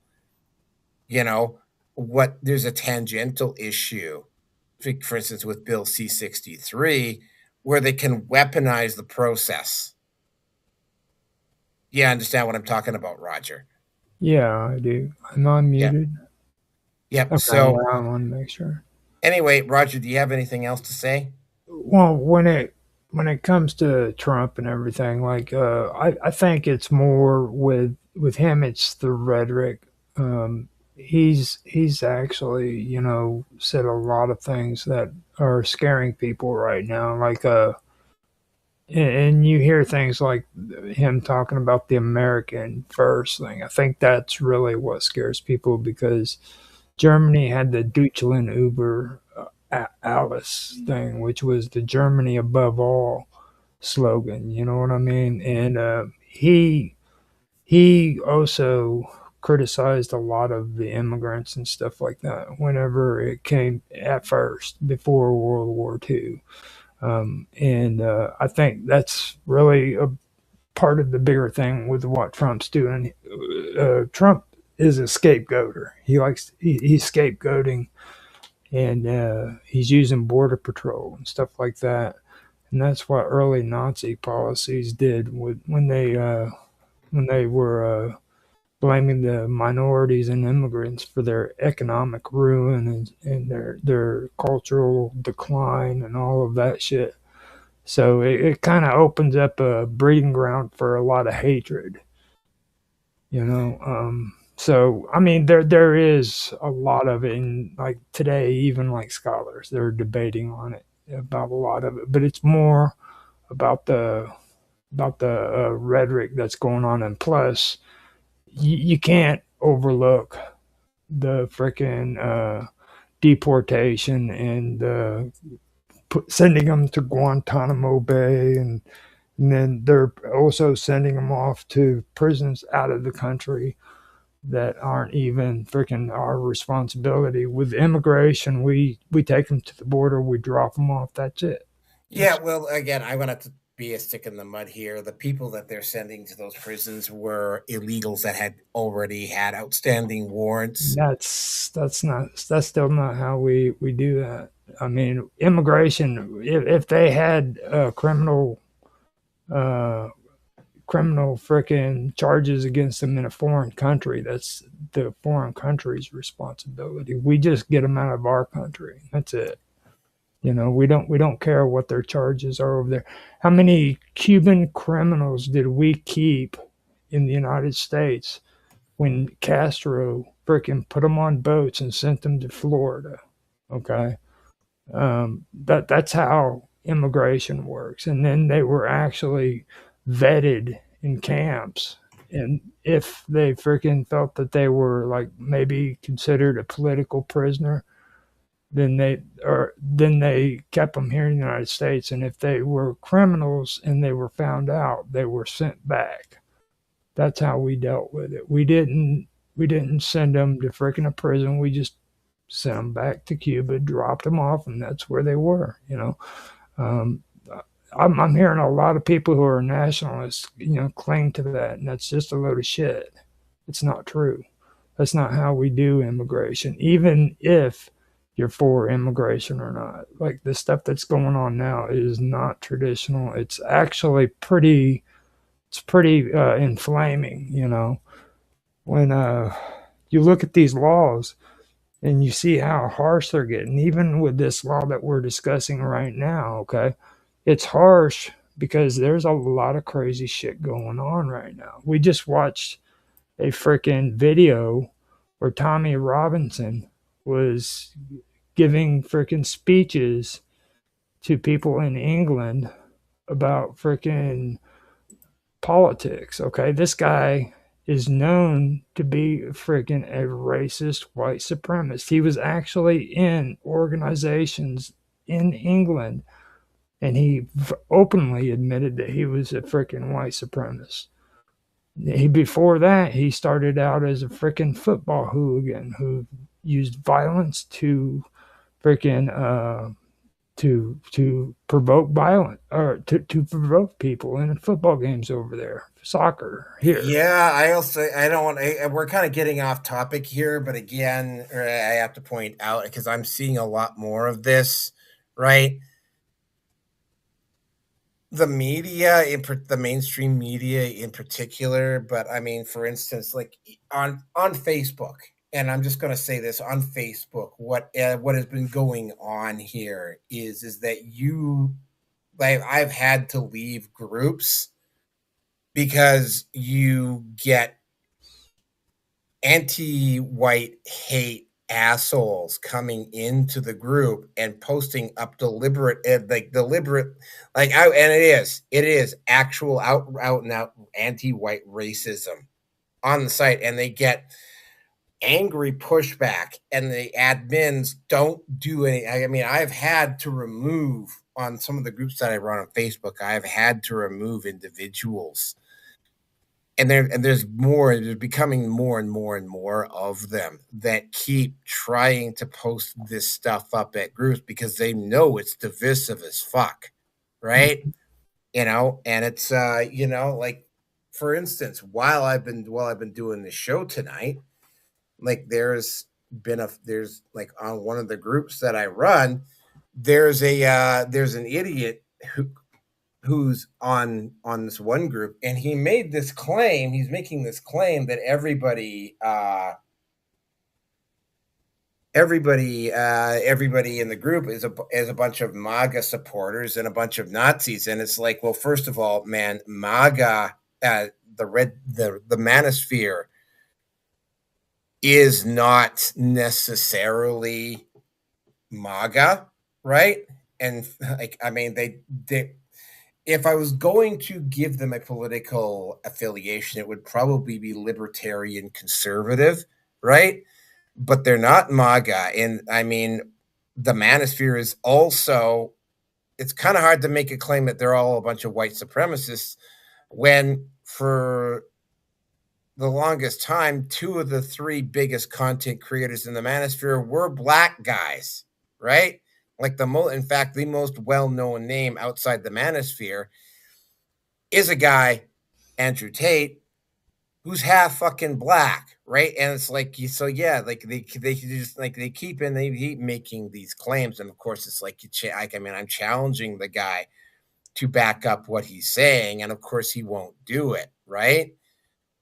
But they keep saying this stuff anyway because, if they say, basically, if you just keep repeating the lie long enough, people will eventually believe it. And that's exactly what's going on. Mm-hmm. Well, I mean, this stuff, like I said, it scares these people, especially when it comes to freaking the UN. Okay, or not the UN, but the EU. No, like if you do the history on the EU, you'll understand why they were created and what their regulations are all about. They are terrified of World War II to this day. So every regulation, every reform they come out with is going to rotate around preventing World War II from ever happening again. Even to this day. That's the only reason why the EU was ever created, okay, in the first place. They took power because they took over the freaking resources in Europe first. Once they had regulators monitoring those resources, that's when they started growing and they eventually became the EU and they keep growing. And the only thing they rotate on is preventing World War II from happening. They have what they call preventative laws, where they think they can prevent things from happening by putting laws up ahead of time. Well, I mean, like, take a look at what's going on. They keep calling the AFD far right. But I mean, I've looked at the AFD policies. Their stuff in no way resembles anything like the National Socialist German Workers' Party was doing back in the 30s, right? But again, right, it's like they just keep, and this is what's going on with Bill C-63. They just keep trying to come out with more and more censorious legislation. In the meantime, they don't make any effort to curtail the rhetoric, and you can call it nationalism all you want. If you keep fucking yelling and screaming at white people and telling them they're the fucking problem and start making demands, especially with around slavery, and start fucking making demands of them for stuff that they weren't involved in. Okay, yeah, their great grandparent maybe owned a fucking slave, right? They didn't own a slave. And it's like, and they just keep coming and coming and coming, and none of the powers that be. And by the way, this is also what feminists are doing, and they don't make any attempt to curtail it or criticize it or do anything like that. Yeah, is it gonna be a big fucking surprise? What you're saying that right whites there, are though, going? Yeah, are you surprised that whites are gonna get angry and pissed off? People have been saying that shit for 100 years. What you're saying right there, that's not even new. Okay, now what we're talking about now is freaking at a whole different level. Like, okay, black people have been freaking saying hateful shit towards white people. Oh well, dude. You know what? They were doing that shit in the 60s and the 50s and 40s. Today, freaking, you go to Ireland and freaking Irish people are freaking burning houses down and assaulting police officers, dude. God, this is freaking some serious shit, and people are freaking getting hurt, and eventually this shit's going to turn into World War III. So freaking, you can keep talking that same freaking jive from the 1960s about how freaking white people are freaking being called this and called that. But that's not what this is about. This is it's not shit. just being yeah. Well, I mean, yeah, it is scary shit because I mean, I can see it happening. It's terrifying. I can see it happening on the edges, right? Like you're just getting a section of the white community that is just going, yeah, you can start screaming all the and by the way, because I did a full investigation on this one. Best Buy Undercover, right? DEI is a real thing. I'm this summer, what I might just do is I might just hit all the food courts in Edmonton and just walk around and count the number of whites versus, because Edmonton is about 60 or 70% Caucasian, right? Mm-hmm. So by extension, when you go into a food court where they hire a lot of kids, there should be like 50, 60% white working at those kiosks in the food court. When I go into those food courts, like I actually saw this one time. The big one at West Edmonton Mall. And West Edmonton Mall, by the way, is the largest mall in North America, just in case anybody's kind of curious about that. But I walked through, or just got curious one time, and I walked through and I checked every food kiosk And we're talking a big ass food court here.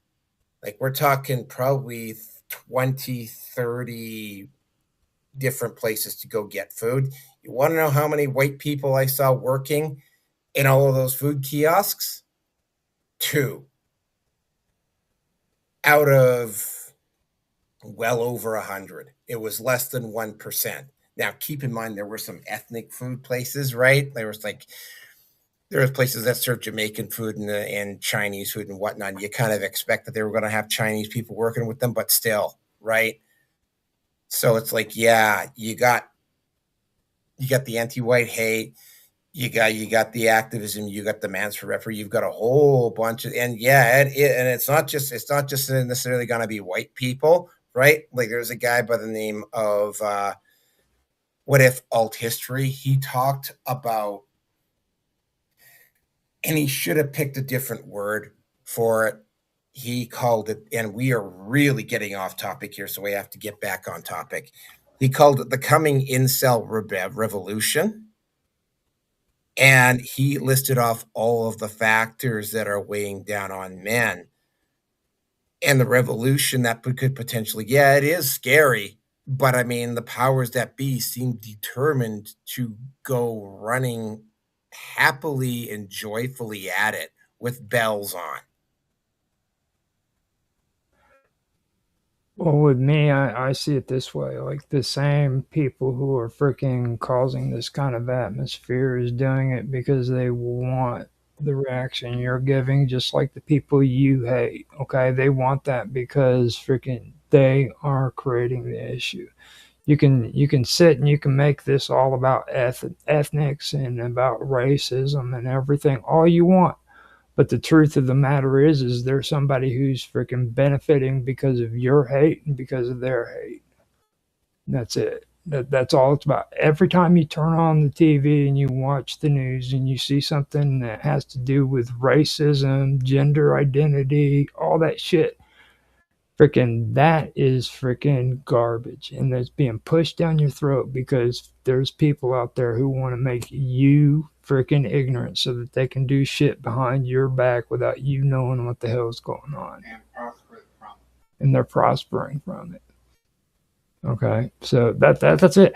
I remember back in the day when people freaking actually wanted to hear about real politics. They didn't want to hear this fucking garbage. Okay, they wanted to hear about real politics. People who freaking called themselves independent journalists who freaking wanted to do freaking unbiased journalism, which, don't get me wrong, there is no such thing, but they tried. But people who wanted to do that freaking don't exist now. Okay, it's either you're for us or you're against us, and that's it. There's no freaking in between. Okay, and that's pathetic. That is really pathetic. You know, so that's all I gotta say. All right, well, we got to keep this moving here. So let's next song here, Leaving Orbit, 5 minutes. Chill out, guys. Ground channel open, systems aligned. Static whispers counting time. Breathing rhythm, heart on cue. Earth below an electric blue.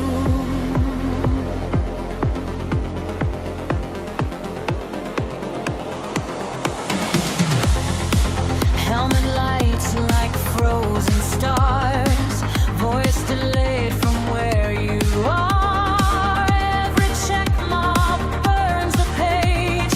I am coming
Oh, Sonia, welcome aboard. Hey, everybody. Oops. Well, Sonia, welcome aboard, everybody. We've got 4 more topics to go here. So, yeah, we're going to have to try and keep this laser here as we're going along. All right. Topic number. Sonia, introduce yourself. Hello, I'm Sonia Galactic. Thank you for having me. I appreciate this opportunity to hang out with everyone. All right, so topic number 4. Topic number 4. This is a gaming topic. And if you're a gamer, especially if you're a Dungeons and Dragons gamer, I think like literally this falls into the you will own nothing and be happy category. Wizards of the Coast. And by the way, I think I might even have a video for this one. Let me just take a look. No, I don't have a video for this one. Wizards of the Coast has decided that it is no longer going. And some of you guys might want to be sitting down for this, especially if you played D&D as a kid. They will no longer be making books. No DM's guide, no monster manuals, no player's handbook. Everything will be online.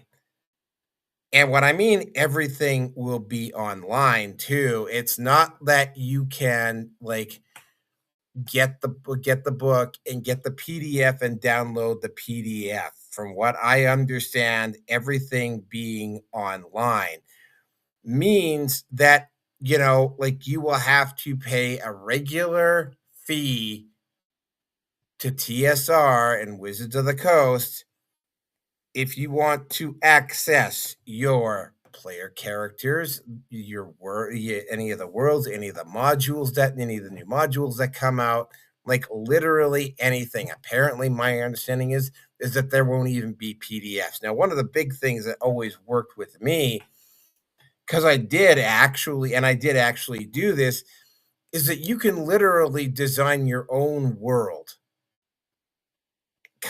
In fact, they had systems in second and third editions where you could create your own characters and play them, and you could come up with your own unique worlds and whatever. And that was one of the big selling points of D&D, is that you could kind of create you could kind of create rules as you went along. In fact, a lot of the old Dragon magazines had various rolling charts in them to help make combat more realistic and better and more interesting. And you could add, and I did at one point when I was playing, I actually added a kind of like a damage modifier to armor and weapons.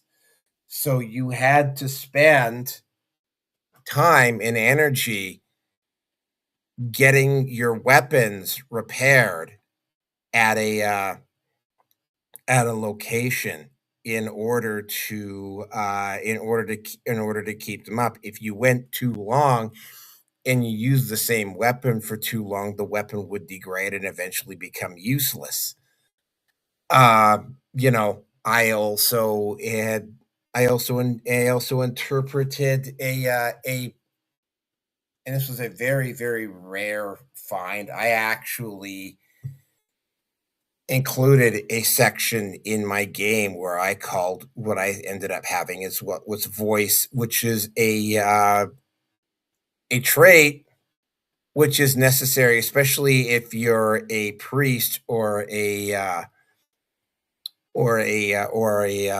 magic caster of some kind, where it's like if you wanted to activate a magical item that required a verbal component to it, you had to do that. And you also, if you were casting spells, if it had a verbal component to it, you had to pass your voice check in order for that to go on. And I also found and I used this one because every once in a while I would get it was a really weird thing because every once in a while, one of my characters would actually come up with a beneficial spell by accident.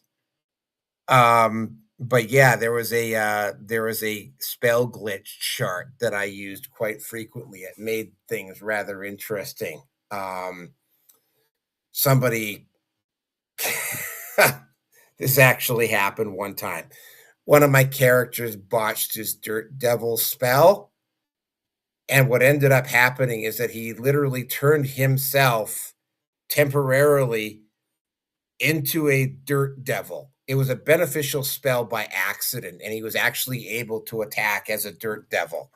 Um, Stuff like that, right? And if you can't access your player characters, or if you can't, and again, right, people will eventually figure out workarounds in order to make this work. But the bottom line is that, it's like you're not going to be able to get the books anymore, right? They've removed the books completely. Apparently, there's also going to be a D&D world online. So yeah, it's not only has TSR and Wizards of the Coast gone woke, but now they're like, I had to, dare I say it, you will own nothing and be happy. You will not, unless you know the workarounds, and most people don't know the workarounds when they first get into D&D. Like, you will not be able to create your own worlds. You will have to follow at least in this initially anyway, you might not necessarily have access to your characters. And if you hit, because I know this, because I hit a temporary glitch in bad times economically, you won't be able to access any of your content that you created for your game. Right? So yeah, that's what Dungeons and Dragons has gone and done, folks. Yeah, not particular. There's a lot of people that are not particularly happy about that. And with that, I am going to turn it over. We'll go Robert, Sonia, and then Roger. So Robert, you're up. Okay. How are you doing, Sonia? Okay, are they going to explain the thing of the size? Because, if you don't have a certain computer for graphics and all that, depends on the size of the game, the graphics and all that, where it takes too much from your computer. Okay. Now and if you're paying for it and all that, do you have to download it? And if so, are there a refund in the process if the game can't be played on your computer because it's, for whatever reason, if the computer cannot handle the program and all that of the game, and graphics of it and all that, like with the phones, are the phones going to be able to be used for the game as well? And how are they got one for games for the phone? And the books and all that, if people want to play through the books as well, the materials like the figurines and all that, what about all that, like at shops, how they play Dungeons and Dragons at the shops and all that, are they still doing that as well? Like here in the U.S., there are certain places that you play Dungeons and Dragons at the shops you do, and how they doing that or not? Because that's curious if they're still having tournaments and all that, and what type of tournaments are it, computer or where everyone gets together and play one large game of Dungeons and Dragons, and if other games as well, if they doing other games like that this as well too, of Dungeons and Dragons and affiliated with Dungeons and Dragons as well, if they're affiliated with other Dungeons and Dragons games as well. Cause, and how much is paying for this privilege, and what the way that they are doing it and all that, are they got safety guards in where when people do pay, where the problem nothing's going to happen to their information about the cards and all that as well. Because if you got to pay and all that, you got to pay through your card or your bank, but you got to make sure that the places are what is their things of how they're going to protect that. Are they willing to do a thing of payback if something happens, or the computer, if your computer crashes, dies, can you get a refund back if you pay like months ahead advance as well? What is their rules of playing? And if they're not able to play no more because something happens to the computer or the program's gotten way too big for the computer, because it has happened before about the size of the program of a game overwhelms the computer, and the computer cannot handle it and it won't play it. And is there any? Do they have like a different sizes of games, or what do you call that? Where you break up parts of the game up and you sell individual parts of the game as well? Are they doing that as well too? Like a few other places are. Is it one whole solid Dungeons and Dragons, or individual parts of Dungeons and Dragons that you be paying for monthly payments? Okay, and the size of the if you and like what is the qualifications of to play them games on the computer? What does your computer have to have if it needs a card? You're just trying to torture me, aren't you? Well, I'm done, but that's the thing. Okay, well, those are legit questions that I don't have answers for. It looks like it's falling into the "you will own nothing and be happy" camp. At least that's what it initially appears to be. There might be adjustments, but I mean, given how Wizards of the Coast has been acting over the past few months, this is actually not just few months, over the past couple of years, this is not particularly surprising. Sonia, you're up. I know you might not be anybody of a dead Dungeons and Dragons player, but if you have something to say. Well, I certainly like Dungeons and Dragons for sure, and I think it's best played, in IRL, if in real life kind of thing. Oh yeah, absolutely. Yeah. I mean, that's kind of the heart of where it kind of comes from. So that would be the best way, and really the online thing. I mean, that's fun too, kind of thing, especially for what we have going on these days, which is a lot different than it used to be. So that's kind of my 2 cents, I guess. All right, Roger. Well, I'm glad that you said years instead of months, because I was ready to pounce on that, because you know better than all that crap. For what, about 2 years now, we've been talking shit on Wizards of the Coast and the company that made frickin' Magic. I think them too, I believe. Oh well, we covered a story just a couple 4 months ago about how they were like flooding them. They were like throwing out all of these cards because they were like flooding the market. Yeah, cards. Yep, and they just keep on doing it. It's the thing that really pisses me off, and where it all started for me with Wizards of the Coast was whenever they came out with frickin' D&D Beyond. They started making it to where they wanted everybody to frickin' do verification and everything on Discord just so you could be a member of their Discord channel, which now it seems to be commonplace, so I guess I shouldn't bitch about that anymore. If you want to be a part of any of these people's place, they want you to verify with a phone. Some of them even want you to use frickin' ID for verification, so I find that pretty messed up.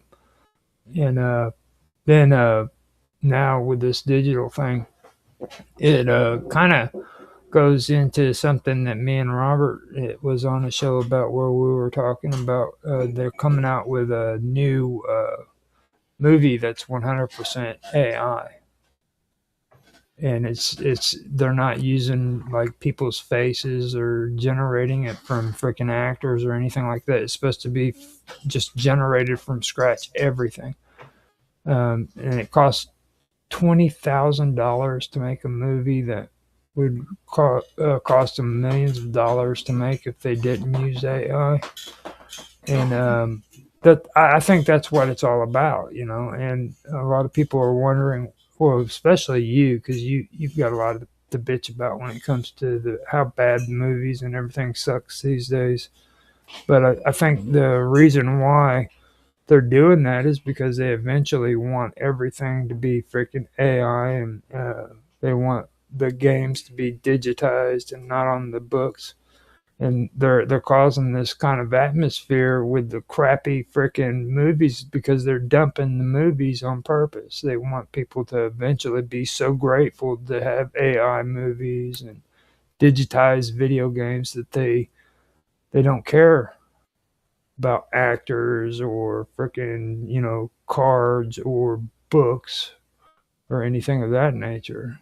Not for the best, or the one thing that I'm wondering about is how's this going to affect, you know, game shops where they have tournaments and everything. Yeah, that's what I'm thinking too, and that's what Robert was mentioning. It's like, how is that going to work? Yeah, it's going to be horrible. They're gonna cause the shops to actually have issues, unless of course they go all digital in the shops. And another thing I want to point out before I end it with my comments is, and I say this, and it's because I'm old, but there's bookstores. You know, go buy yourself the first edition, not the first, the second edition, all the way up to the fourth edition. You can buy them out of the bookstores. When I started, we didn't even have stat sheets. We used old pieces of paper, wrote everything out, had a little bitty binder, man. You know, put that stuff in there. You can still do it. Oh yeah, you could. That's. I mean, I haven't played D&D. I haven't DM'd for a very, very long time because life. But yeah, like I have an entire world that I made, and I'm still finding myself working on the lore of this world even to this day. Right. Mm-hmm. Well, I haven't played Dungeons and Dragons in years, though. Right. But it's like, I don't think I'd want to be getting into it now, to be quite honest with you. I'm discouraged by it because I've met V. Like, V is just, he's pushing this whole freaking 40K thing where he wants to do this stuff with me. And, you know, to be honest, I was never a big fan of Warhammer 40K. I enjoy freaking playing it every once in a while, but I wasn't always a big fan of it. Well, and then, I never played it. I like the lore. mm-hmm. The lore is really interesting. I'm definitely looking forward to the movie or the TV series when it comes out. I'm guessing 2027 or 2028. I'm definitely, because, like, I mean, that is, well, on paper, Warhammer could become the replacement for Star Wars if Star Wars doesn't get its shit together. I bet. I mean, it probably could. It really could. Now, when it comes to Warhammer, if anything, I'm playing around with AI right now, which is kind of coincidental, but I might end up making like a multiple choice, gameplay where I read it out and give people like multiple choice questions, and if they answer it, they'll go like one direction if they do this choice or that choice, kind of like they have with the video games. I've been learning how to do that with AI. I think that would be pretty cool. That way people don't have to use dice. Like Zork, almost. Yeah. Yeah, that was a great game. Right. Yep. Maybe make a live stream out of it and have people who want to come on. They could be contestants and see how far they can go. Well, I mean, if I could get all the books, I mean, although again, time is kind of tight for me right now. But I mean, if I get to the point where I'm actually able to monetize just off of my live streams and so forth, I might just have the time. I might just start up a gaming channel just for the hell of it. Yeah. By the way, somebody needs to turn their mic off. That's Robert talking behind me. He's got a big mouth. I'm off. Yeah, I know. Yeah, they can still pick you up behind me. I can hear you, Robert. so shut up, man. Shut up. He just won't keep quiet, Rocky. He's doing it to irritate you. Okay. Well, is there anything else on this one? Because yeah, the next one. No. The next topic is going to be next one's going to be even more of an outrage because Google has got some stuff going on. But we're going to go into a transition here. Yep, the transition on this one is going to be mission control by Retrowave. So here we go.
Okay, topic number 5.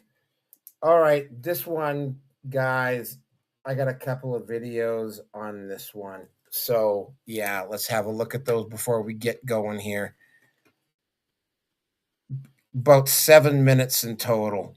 So here we go. First, the long one first. For over 2 decades, the internet's most used interface functioned as a neutral navigational tool. You typed a query into Google, and it handed you 10 blue links. Not a definitive answer, but a list of destinations. This model relied on a clear division of labor. The engine handled the retrieval, while the cognitive work, evaluating the truth, checking the dates, and deciding which source to trust, was left entirely to the user. This arrangement sustained a perfect economic symbiosis. Independent creators, journalists, and experts provided the answers, and in exchange, the search engine compensated them with the one currency that matters: traffic. That exchange was upended at the latest Google I/O conference. AI overviews were officially rolled out, replacing the traditional search box with a generative experience for billions of users worldwide. Sundar Pichai stood on stage and declared that people love the new AI search. Yet, within 6 days, DuckDuckGo saw its installs in the US surge by 30%, with iOS growth peaking at nearly 70%. These fleeing users didn't switch to a competitor with a better algorithm or more features. They ran to the one search engine actively marketing itself as an AI-free experience. This behavior points to a significant tension in the market. If this technology represents the future of information retrieval, why are millions of people actively trying to escape it? The backlash stems from a shift in what accuracy actually means. In a link-based engine, accuracy meant relevance. Did it find a useful site? But an AI engine presents a single, definitive answer at the top of the page. It's no longer suggesting, it's asserting. On the surface, the numbers look promising. A third-party study found that Google's AI overviews are factually accurate 91% of the time. But look at that percentage against Google's scale. Across 5 trillion annual searches, a 9% failure rate equates to roughly 57 million incorrect answers presented as absolute fact every single hour. The study also found that even when the AI gets an answer right, 56% of those responses cite sources that don't actually contain the supporting information. It is essentially an academic fraud, a real-looking footnote for a claim the source never made. This has created an asymmetrical trust environment. Users are asked to rely on an authoritative interface that more than half the time cannot accurately verify its own logic. This technical failure sits on top of a larger economic one. The independent web, the niche forums, expert blogs, and local news outlets, survives entirely on the traffic search engines provide. But in AI mode, 93% of searches result in 0 clicks to any external website. The AI generates the answer, and the user never leaves Google. This creates a parasitic dynamic. Google's AI consumes the work of independent creators, presents a summary as its own, and gives those creators nothing in return. We can see the breakdown in simple queries. When asked about Bob Marley's home becoming a museum, the AI cited multiple sources that didn't support its claim and selected the wrong year entirely. It's the same story with Yo-Yo Ma. The AI linked to the Classical Music Hall of Fame website and then explicitly claimed there was no record of his induction, flatly contradicting the very source it was citing. A 93% zero-click rate, paired with these frequent factual failures, represents the active mathematical defunding of the independent internet. With millions of hallucinated answers and a starving ecosystem, the logical question is why Google doesn't simply provide a button to turn the AI off. The answer is found in the infrastructure. Google has invested tens of billions of dollars into AI, and they must demonstrate massive adoption to justify that spending to their investors. The absence of a toggle button is a business requirement. Providing a clear choice would threaten the growth metrics used to justify the company's capital expenditure. As a result, users are trapped in a mandatory paradigm where corporate financial survival has completely superseded user preference. Projected into the future, this dynamic is terminal. As independent websites lose their economic model due to zero-click searches, they will eventually shut down. This creates a paradox. Google's AI depends entirely on that specific pool of original, human-created content to train its models and generate its summaries. This is the Ouroboros, a search engine consuming the ecosystem it depends on. It summarizes a shrinking pool of sources until nothing original remains. Every time a user accepts an AI overview without clicking a link, they are participating in the slow starvation of the open web. Just because a feature is difficult to avoid doesn't mean it's an improvement.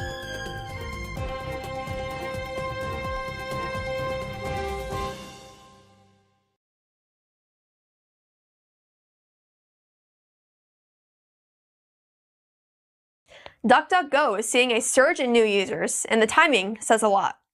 The privacy-focused search engine and browser reported a 21% jump in US browser installs from May 20th through May 26th, compared with the week before.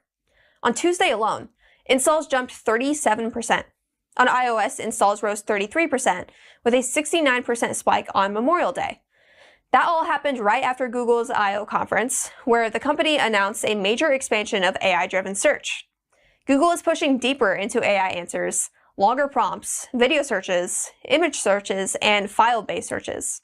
For some users, that may sound convenient, and for many others, it feels like Google is taking a product people used to control and turning it into something heavier, more intrusive, and harder to avoid.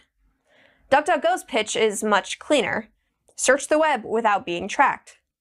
The company says it does not save browsing history, does not log IP addresses, and does not build ad profiles based on what users search. That alone makes it a far better choice for anyone who does not want a giant tech company watching every query. And on AI, DuckDuckGo gives users something Google increasingly does not. That's choice. DuckDuckGo has AI tools, including Search Assist and Duck AI, but users can limit them or turn them off. There is even a no AI DuckDuckGo search page for people who want plain results without AI summaries or generated images. That's the difference. Google keeps pushing users deeper into its AI ecosystem, but DuckDuckGo lets people decide. DuckDuckGo CEO Gabriel Weinberg said Google is force-feeding AI with no way to opt out. His company is betting that users want privacy, control, and less Silicon Valley meddling in what they see online. And the recent install spike suggests plenty of people agree. Okay, so what is going on here? This, and I just gotta say it flat out here, this is a direct attempt by Google to monopolize even more of the internet than they already have. I want to believe that they just did this for the convenience of the customers. However, Google does not do stuff for the convenience of the customers, and they haven't for a very, very long time. For instance, if you look up certain topics, like take the wage gap myth, right? If you go and type that up on Google, what you will get are a bunch of studies by leftists and feminists justifying why the wage gap is real. If you go over to DuckDuckGo or Brave or even AVG or some of these other servers and you type it in, or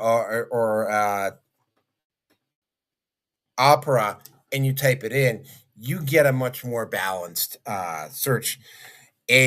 Google has also been accused of well, they were accused, for instance, when Rumble had that debate, got exclusivity to the Republican Party debate in 2024. Google would not put that Republican debate on Rumble. They would not put that Republican debate on its front page. They just wouldn't do it. Brave did it, DuckDuckGo did it, Opera did it, but not Google. Google has definitely been accused of getting itself involved in the culture war. Let's not forget also as well that when you do a Google search on Google, what you are apt to also see are the highlighted responses from companies that are willing to pay for ads on Google those websites will get the will show up first. Oh, and it used to be, by the way, that it's like if you really needed to go digging, you'd be able to go like 30, 40 page. And I did do that from time to time. I would go in 30, 40 pages in to potentially find what I was looking for because again, Google would bury it. Now I can't, I don't think they only go about 12 pages in, right? Um, if you wanted to look for a person that was high, if you wanted to highlight a certain quote to a certain person, Google would quite happily provide you with which person that made the quote and the website that they made the quote at. They don't do that anymore. Um, Here's the thing, and this has been pointed out by a few different people. The general public effectively did this to themselves by allowing Google to get away with some of the stuff that they've done. And it's like, I occasionally will use Google AI to, if I, like, for instance, I wanted to check up somebody's birth date, for instance, I was able to find that person's birthday. I've even Googled myself, and yeah, the answer was more or less accurate. But again, right, when you have as much traffic as what Google is getting, um, like they're gonna be wrong a lot, right? And what's also going on here, and I don't use Google all that much anymore. I will go to Brave or I will go to DuckDuckGo or even Opera before I will use Google. I A lot of people are just taking the Google answer at face value and are not bothering to go and do the deep dive that is required in order to do proper research. This again, for all intents and purposes, this looks very much like Google is attempting to monopolize the internet or only allow. So if you add all of these up over the past few years, you know, it looks, unless you make a conscious choice, it looks almost as though Google is attempting to monopolize all the traffic on the internet. And again, right, if people aren't making any sites, then nothing is going on. Anyway, I'm pretty much done. I'm going to turn it. Oh, did Sonia leave? Yeah, she left. Okay, Robert, you're up.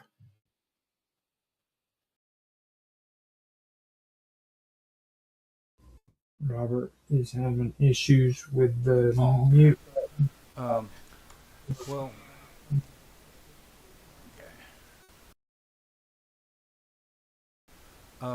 yeah.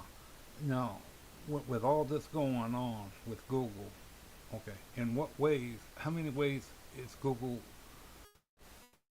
severed certain ties to other programs, or if they are, how many are there? And where when you go through, when you're going through Google to buy stuff and all that, okay, how's that working? Okay, are they still letting like PayPal? How does the process affect websites, pay websites like PayPal, Google Pay, yeah, Apple, and all that? How is how is it going to affect them sites there? Okay, when they're doing, if they're doing all that, where they're containing Google as, if you do not have Google, you don't have the websites, and you don't have all the what they offer. Okay, and how's that does that work? Okay, where, in what way does it stops or slows things down in the process. And like what different things is Google's have done already that I'm curious on, and what different things that they have done already to eliminate certain things, where like the search engine, okay, where if you don't pay them, that you don't get put on the search engine. And if with AI is the same way, it's like you got to be put on what you call a thing to where your place pops up on it, as well as on the new AI of it, the process. All the stuff that they used to do, like with a search engine, I know they're putting it all over the AI, and in what way is if there's any different other way, they don't no longer do like they used to do with a search engine. But you're talking like they're going to eliminate the outside. If you're not in Google, you can't go outside, and the inside can't go into Google without being like have their Google Chrome, okay? And well, is it a possibility sooner or later they might decide to try to charge people for being part of the Google area?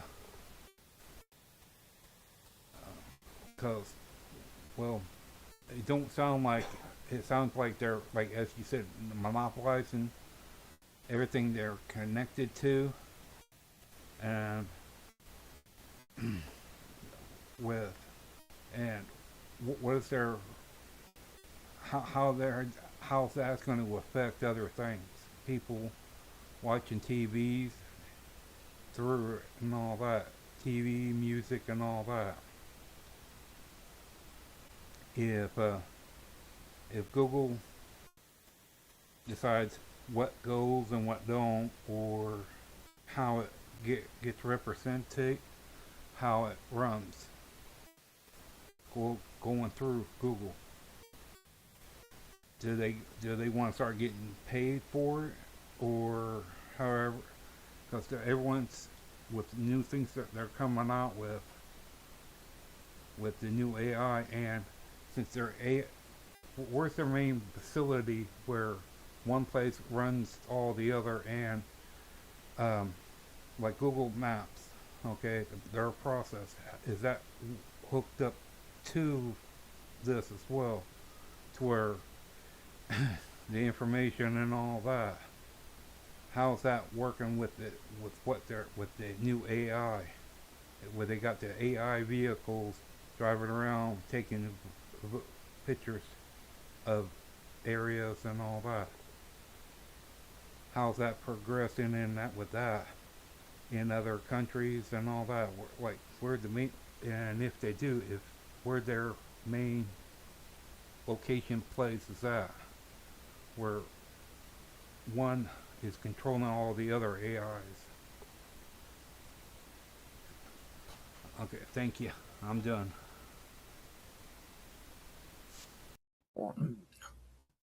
Well, I mean, for me, I look at this stuff, and there's 2 points to it. Like, I think the biggest thing that a lot of people have a issue with when it comes to AI search engines is the AI slop.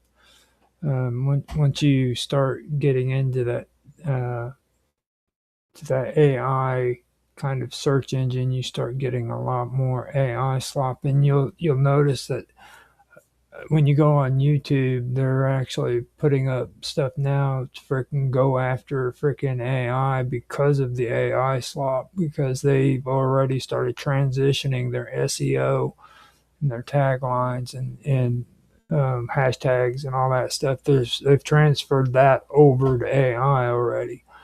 And that's really caused a lot of issues with creators on YouTube.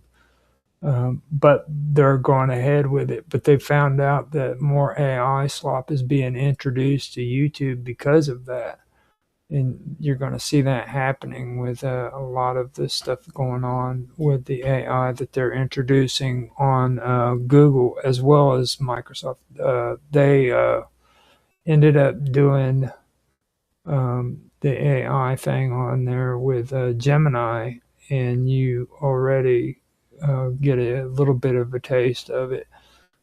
But for me, what I have a problem with too when it comes to the traditional sense about this search engine optimize or the search engine thing is um,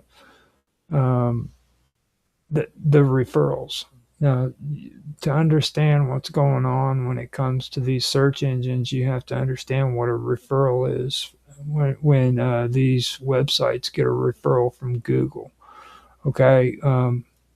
Today, when I first started using Google for Gmail, for example, I had a pretty clean freaking email.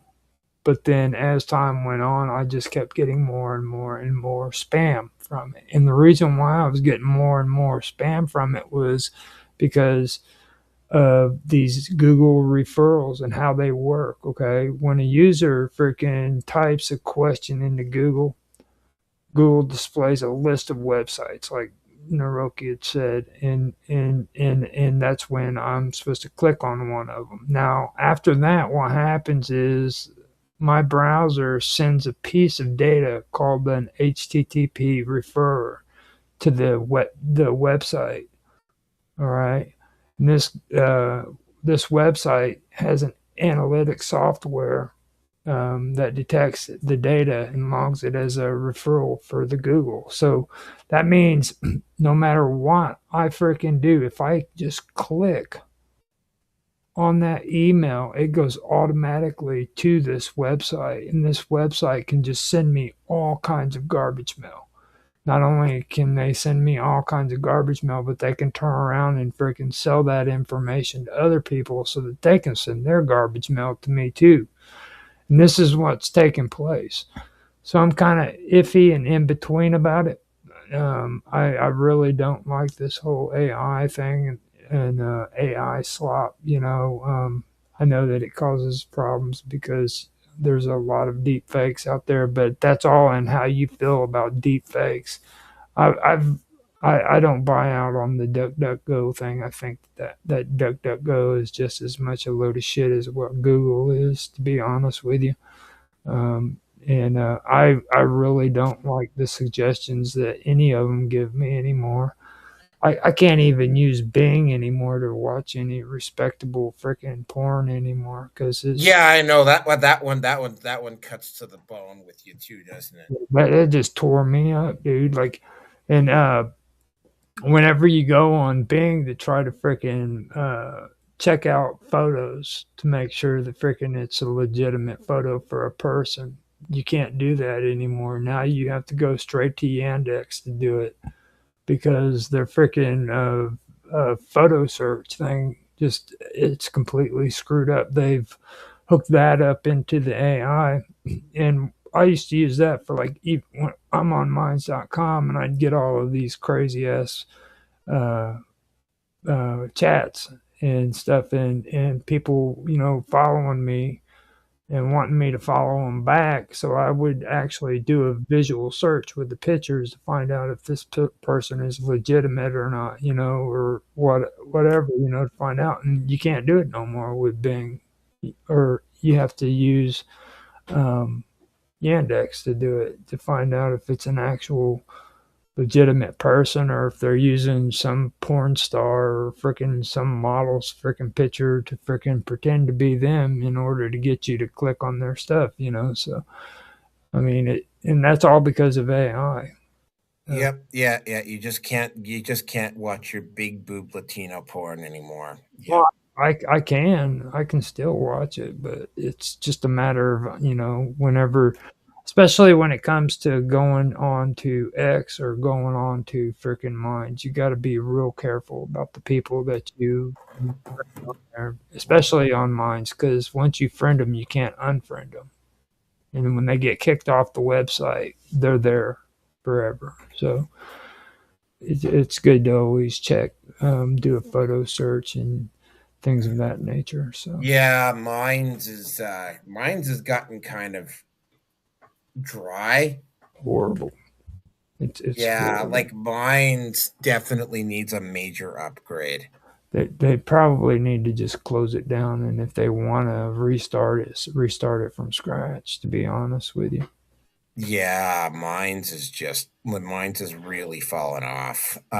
Gab is a whole lot better. Though keep in mind, Gab is very much like the Wild Wild West. Gab, to be honest with you, I started it up on there whenever you sent me the request thing on there, and I mean, I'm actually whenever I looked at it, it's the same thing as what freaking Minds is. To be honest, Well, it's a lot more. It's a lot more active. It's also a lot more Wild Wild Westish. Would probably be the best way to describe it. I've gone on there. I actually went in and I've made posts on there. I've got I think 19 of them now. 19 posts or 18 gabs that I've made. I've got one follower, and that was my friend Austin, who does the Summer Todd show. No responses from anybody. They have a thumbs up, but they don't give you any view counts. For you to get that, you have to freaking pay for it. And their videos, they don't even allow you to do a 15-minute video for an upload. Like they got to be really, really short.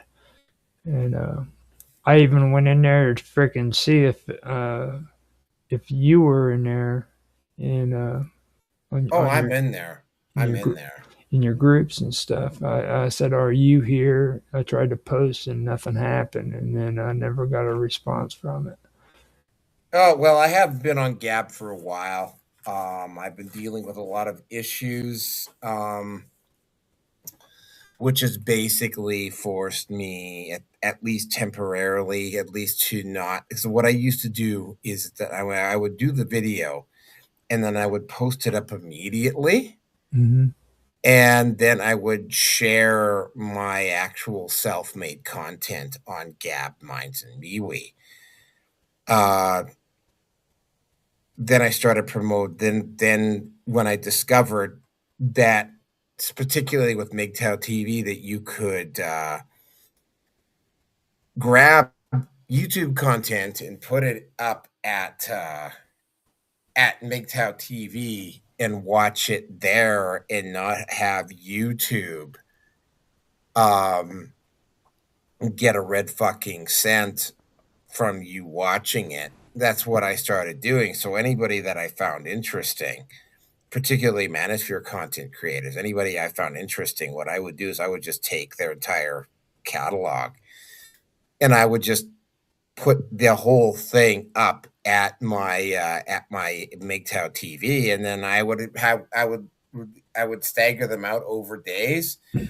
So what I'm having to do here is that during my days off, what I'm having to do is I'm having to go into my other like Rumble, Odyssey, BitChute, and Brighteon, and I'm having to like all that content that's been released on MGTOW TV. I'm having to post that up everywhere else because again, people are too goddamn fucking myopic to leave fucking YouTube. Yeah. Right? Like this is the same issue that we're having with Google. It's like, yeah, okay, yeah, you're pissed at Google. Great. Are you getting off of it? Nope. Right? I mean, Rumble is starting to make a dent. The only problem is that, like at one point there like for platforms like Spotify and iTunes and that type of thing, there was a platform called Rockfin that looked like they were really gonna take a chunk out of Spotify and iTunes, and then they turned into a bunch of sleaze bags. Yeah. Same thing with Patreon. Subscribestar looked like it was gonna be a fantastic platform at one point, right? It looked like it was going to be the alternative to Patreon, and they turned into a bunch of dirt bags and sleazeballs, Yep. right? And I don't even know if there is a decent, like, it's Buy Me a Coffee. Yeah, I think whatever. it's Buy Me a Coffee. I don't think there's a decent alternative to Patreon out there right now. No. And it's, and like I was just talking about YouTube. Okay, I had just gotten used to their whole niche bullshit. You know what I mean? It like went from SEO to freaking now they want you to be involved in niches. And they push that whole genre shit onto everybody. So everybody started getting used to that. And then all of a sudden now they're introducing AI, which is going to just eliminate SEO altogether somehow. So now you're stuck. You're like, what the hell, dude?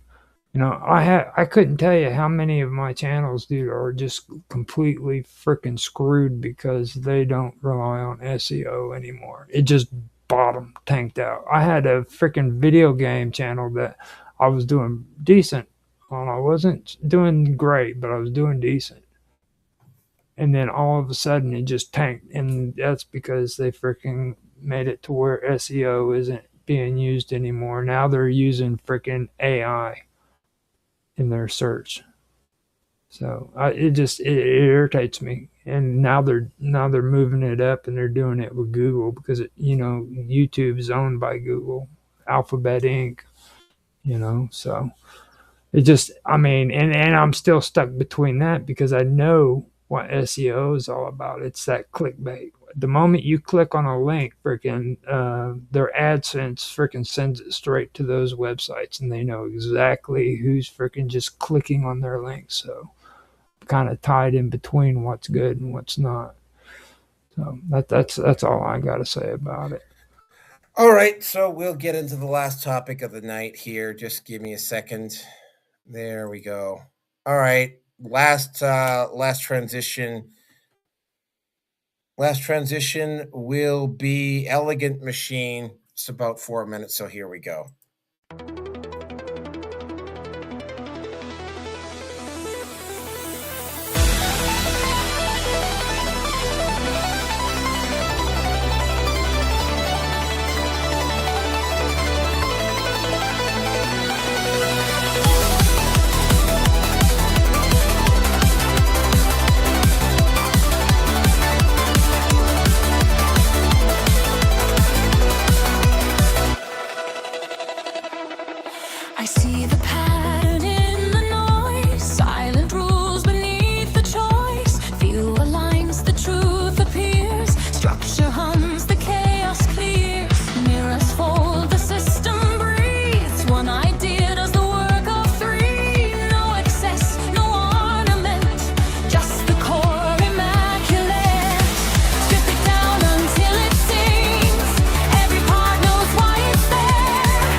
couple of videos here because we've got a couple of really not particularly good women to go through. First one I'm going to be talking about here is Casey Anthony, and I will tell you about Casey Anthony after I put the video in, and I will give you a brief description of what happened with her. Yeah, this woman is just disgusting. All right, let's go. Today is Saturday, March 1st, 2025. This is my first of probably many recordings on a series that I'm starting. I am a legal advocate. I am a researcher. I've been in the legal field since 2011. And in this capacity, I feel that it's necessary, if I'm going to continue to operate appropriately as a legal advocate, that I start to advocate for myself and also advocate for my daughter. For those of you who don't know, my name is Casey Anthony. My daughter is Kaylee Anthony. My parents are George and Cindy Anthony. This is not about them. This is not in response to anything that they have said or done. That's not to say that I'm not going to respond at some point to some of the things that they have said and done. The whole point of this is for me to begin to reintroduce myself. I'm doing this both personally for me, but in a professional capacity. Moving forward, the majority of what you will see will be me speaking in a professional capacity. My goal is to continue to help give a voice to people, to give people tools and resources that they can utilize so they actually know where they can turn to. So with that, please join me on Substack. If you have questions, I will set up an email address where we can correspond directly. Up until this point, that has never happened. And it's only going to be on a limited basis regarding legal issues, legal matters. One of the main reasons that I'm doing this, there are people close to me who have been targeted and attacked recently. There are also people close to me who have had some recent things occur. And when necessary, people needed to step up, myself included. So as a proponent for the LGBTQ community, for our legal community, women's rights, I feel that it's important that I use this platform that was thrust upon me and now look at as a blessing as opposed to the curse that it has been since 2008. With that, these aren't going to be perfect. They're not going to be edited. Most of the time, they're not going to be short. But I am proverbially standing in the light, embracing this piece, still going to keep my privacy intact. So you will get very comfortable with my car, and I will explain in great detail why it's so important for people to protect their privacy.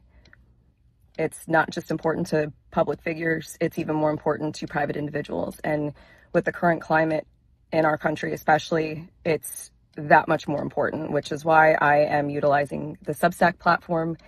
Yes, I am advertising this and publishing this on TikTok, possibly also through other meta platforms, but my intention is to separate from that and showcase even more why Substack is such an important resource for people to utilize moving forward. Anyway, I appreciate your time, and we'll see how this goes. Okay, just take a look at that. Just take a look at that statement from Casey Anthony. I'm going to read off the opening couple paragraphs of Casey Anthony's, or the death of Kaylee Anthony. All right. Kaylee Marie Anthony, born August 5th, 2005. 2008 was an American toddler who lived in Orlando, Florida with her mother, Casey Marie Anthony, born March 19th, 1986, and her maternal grandparents, George and Cindy Anthony. On July 15th, 2008, Kaylee was reported missing in a 911 call made by Cindy, not Miss Anthony, not Kaylee, not Kate Anthony, not Casey Anthony, not this disgusting human being. According to what Cindy told dispatchers, Casey had been giving varied explanations as to Kaylee's whereabouts before eventually saying she had not seen her daughter for weeks. Casey later called police and falsely told the dispatcher that Kaylee had been kidnapped by a nanny on June 9th. Casey was charged with first-degree murder on October 28th and pleaded not guilty. On December 11, 2008, Kaylee's skeletal remains were found in a blanket inside a laundry bag in a wooded area near the Anthony family residence. Investigative reports and trial testimony vary between duct tape being found in front of the skull or on the mouth of the skull. The medical examiner listed Kaylee's cause of death as homicide by undetermined means. The state of Florida sought death penalty in a case against Casey, relying on largely circumstantial evidence. The prosecution alleged Casey wished to free herself from parental responsibilities and murdered her daughter while administering chloroform and applying duct tape to her nose and mouth. Casey's defense team, led by Jose Baez, chiefly focused on challenging the prosecution's evidence, calling most of it fantasy forensics. The defense stated that Kaylee had drowned accidentally in the family swimming pool, and that George had disposed of the body in July 2011. A jury found Casey not guilty of first-degree murder, aggravated child abuse, and aggravated manslaughter of the child, but guilty of 4 misdemeanor counts providing false information to a law enforcement officer. A few days later, with credit for time served, Casey was released.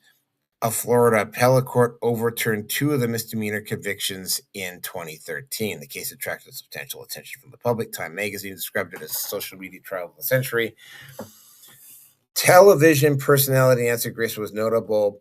I got a few opinions on Nancy Grace, which I'm not going to get into. It was notable for the attention and corresponding publicity she gave the case. Casey's acquittal on the murder charges with public outrage, with hundreds of thousands of posting to social media accounts in response. Okay. Looking at what happened with Kaylee and looking at posts like this, the first thing that comes up for me around something like this, and the first thing that I think is, given Casey Anthony's behavior back then, which was more than a little suspicious, all right, like the prosecution just simply didn't have the evidence to convict her. But you take a look at this, and you take a look at that video, and you take a look at how Casey, because there were photos of her partying it up while her daughter was missing. Now, again, that is not a smoking gun. But looking at how Casey Anthony is acting, and yeah, she made it sound all noble and good and whatever in the video. And, she is on Facebook, but here's the curious thing. She is not. Let me just hold on a second. Maybe she actually, hold on a second. Let me just check her Twitter. I think you might not be able to respond to her on Twitter either. Let me just take a quick look here. Because I know her Facebook, you can't respond to her on Twitter, on Facebook. Like she makes a whole bunch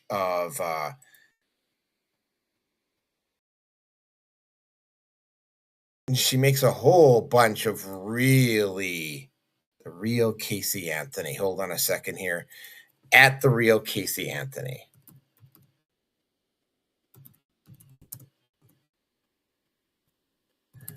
But here's the thing, you cannot respond to her.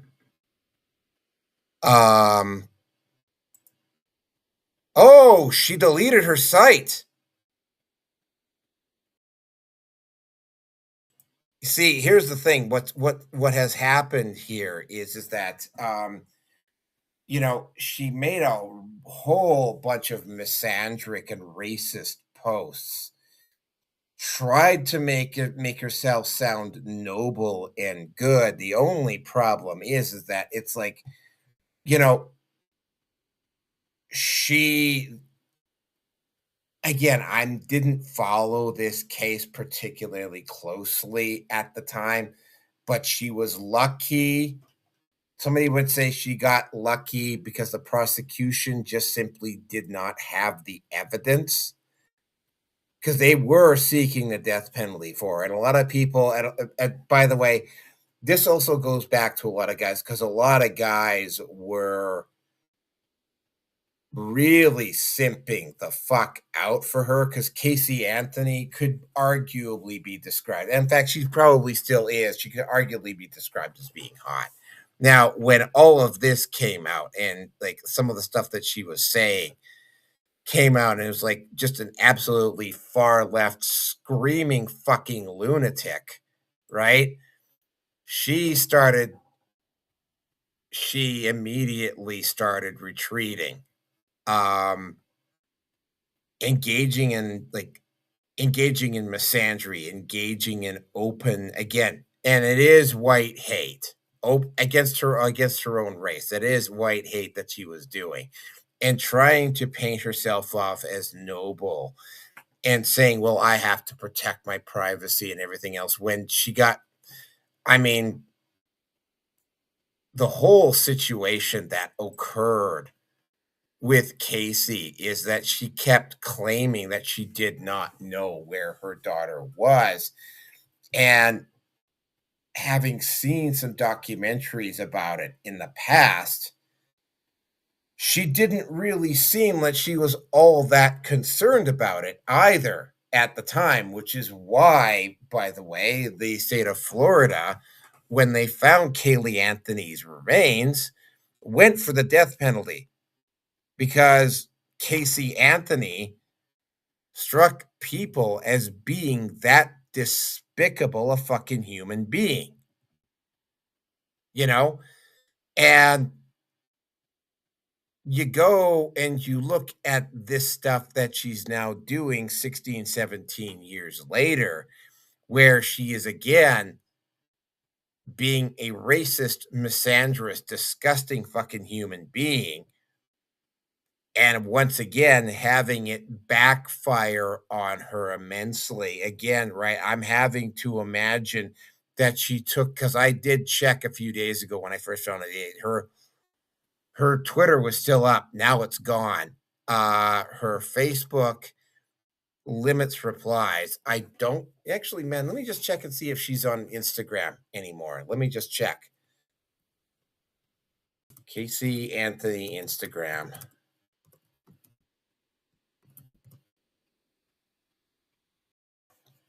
Okay. The Casey Anthony. Gonna bet you dollars to donuts that only limited people can reply. All right, let's just take a look here. Yep. Yep. Oh, wait, no, apparently.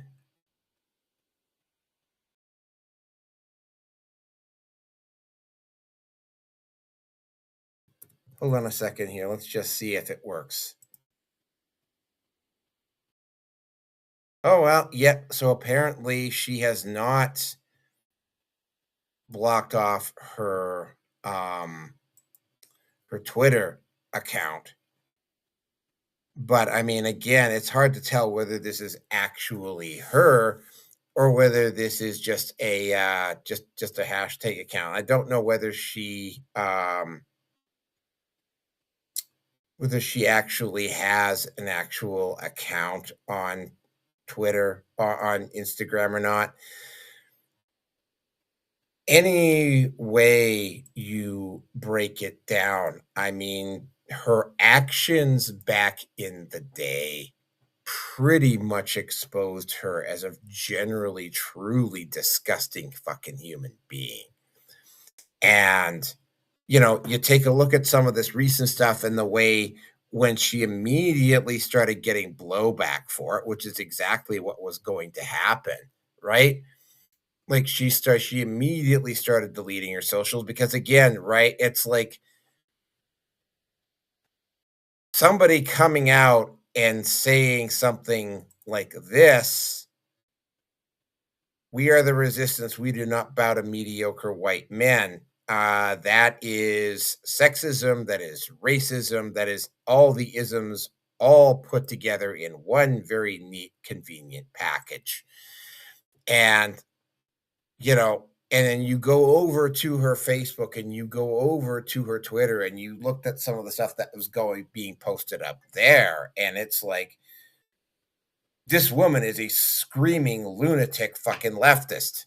And she's so full of herself that she tries to paint herself off as looking noble whilst hiding behind her fucking daughter at the same time. And it's like the only reason that it didn't work is because, I mean, a lot of people simped out for her and a lot of people thought she was hot, and she got lucky with the prosecution, but she was such an unpopular, detestable human being that they were actually going for the death penalty. That to me emphasized this really, really strongly for the people in the back that want to keep simping out for a fucking woman like this. They were going for the death penalty on Casey Anthony, and they were going for the death penalty on her for a fucking reason, right? Again, right? She was found not guilty, but then you go a couple of decades later, and she starts doing stuff like what she was doing on social media, which is generally being a disgusting excuse for a human being and a feminist. And you look back at what happened with her daughter, and it's just one of those moments that makes you go, Now, this next one is around another, like, ridiculously like, I got some opinions about Ashley St. Clair, but yeah, Ashley St. Clair. And by the way, I have to be a little bit harsh on Elon Musk here, but this is a 4-minute and 21-second video done by Ashley St. Clair, and yeah, it's a little bit cringy. Just giving you all a heads up. And then October rolls around, and in October, Elon tells me that he is ready to release his, in his words, anomaly in the Matrix. And I am like, oh, like, who's that? And he says that he has 10,000 lasers in space, referring to his satellites. I say, because I am, like, rather uncomfortable and I know the gravity of what he's trying to tell me right now, I say, wow, finally a focus on the Jewish vote. He keeps going and he says, this is not this is not a piece that they'll see on the chessboard. And I straight up tell him, I say, I would ask more, but I really don't want to be deposed. To which he says, very wise. Shortly after that, he's involved with America PAC and all of this other stuff, and he's sending me some internal data from America PAC, real-time Delta vote metrics. And I am just like, how the fuck do you have this sort of data? You don't get this from door knocking, because that was one of my first jobs in politics was in campaigns and cleaning up this bad data from door knocking, because the vendors that America PAC is using at this point is a vendor that hires Craigslist crackheads for door knocking, and I wish I was exaggerating there, but I'm not. I know, like, I have caused harm with my rhetoric. However, I never, like, sought out to cause harm. Like, there were parts of me that really wanted, like, the best for the country, for America, for democracy. And one thing is I have always, always hated big tech. So then to have arguably the most powerful man in the world who is sending me things about, using his space technology in the election. I should also say that I have all of this backed up with many people with explicit instructions should anything happen to me, okay? But this was something that I was internally wrestling with while publicly not really showing that I was having any of these internal ethical conflicts with myself regarding this information. And then on election night itself, Elon, left Mar-a-Lago early. I was at Mar-a-Lago, and he told me over text. He's like, "Yeah, I knew hours ago that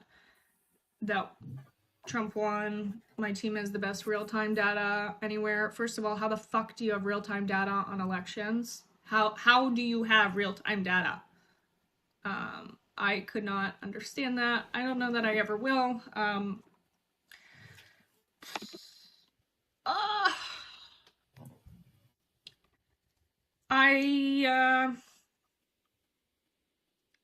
I saw some shit, guys. Like, I saw some shit, and I'm fighting really hard to keep my voice because I saw shit that impacts everyone. And if I was self-interested, I have been offered the self-interested deal to shut up and not talk about anything. But what I can tell you is I've not been offered certain deals just because I know that he's weird, okay? I saw some shit. Okay, so what can we possibly say? First of all, I'm going to say right off the bat, Ashley St. Clair got $15 million, and I think it's $10,000 a month, plus her rent paid on her apartment after she had Elon's kid. By the way, she would have had to have gone out of her way, which means that, I mean, yeah, you don't just happen to fluke into running into Elon Musk, right? Now, Ashley St. Clair, for those of you who don't know, former OnlyFans model, otherwise known as Sexy Laptop. They've done a very good job, by the way, of deleting all of that content. I have actually gone looking for her OnlyFans content, and I have not been able to find it. Pervert. But what? I called you a pervert. Oh, this coming from a guy who keeps asking me to put up bathing suit pics. Do you have bathing suit pics of Ashley St. Clair? No, I don't. I didn't go looking for them. But getting back to Ashley St. Clair.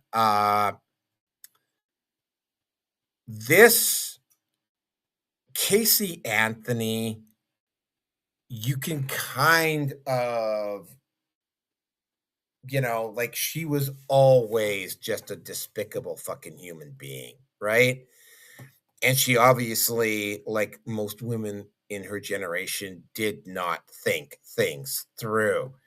Ashley St. Clair, on the other hand, is a woman that does think things through, does grift, and grifts very, very successfully, I might add.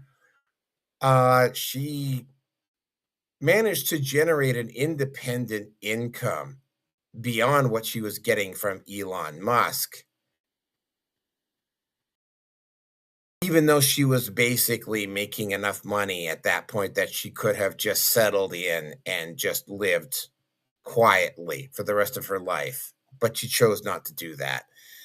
But somehow, all of the endorsements and all of the money that, like, the 10,000, like, somehow $10,000 a month was not meeting her expenses. And also, by the way, in a way that almost kind of makes Lauren Southern look like she has a little bit of integrity, Casey Anthony just flipped. Like, she didn't, like, she says, "Oh well, I know my stuff caused harm in the past," and it's like no, Casey, you just went you lost your credibility because she was already losing a lot of her credibility, and I can imagine because I have met women like this before. Casey Anthony was just specifically out for Casey Anthony, and she really didn't. She really she she just lacked genuineness. Like, I mean, and she didn't necessarily. And here's the thing: unlike, I mean, Lauren Southern, as much of a fucking hypocrite and grifter that Lauren Southern was, Lauren Southern, however, did actually go out and do some work and did actually make an attempt to stay informed. Ashley St. Clair just kind of went along with the flow, right? Now, before I completely trash Ashley St. Clair, I have to turn the microscope on Elon Musk. Here, Elon Musk has a very bad habit. Okay, now maybe it's not a bad habit because I mean I have to think that women like Amber Heard and Ashley St. Clair specifically tried to muscle their way to the front of the line to be a get with Elon Musk because payday, right? Elon Musk is what we would describe in the manosphere as a blue pill alpha, right? He's a guy who knows how to run a business, maybe politically and socially aware to a great extent, but when it comes to women, is a complete and total idiot. I have met a number of guys over the years that are like this, right? They have this really bad habit of picking really bad women, right? Um, so am I overly surprised that Ashley St. Clair, having stuck her foot in her mouth, would then proceed to try and throw Elon under the bus? Absolutely not. This would be a completely believable tactic for Ashley St. Clair. I don't really know whether to believe her or not. Would Elon Musk have done something like this? Yeah, I think that's a possibility that he could have done something like this. The way Ashley St. Clair presents this information, though,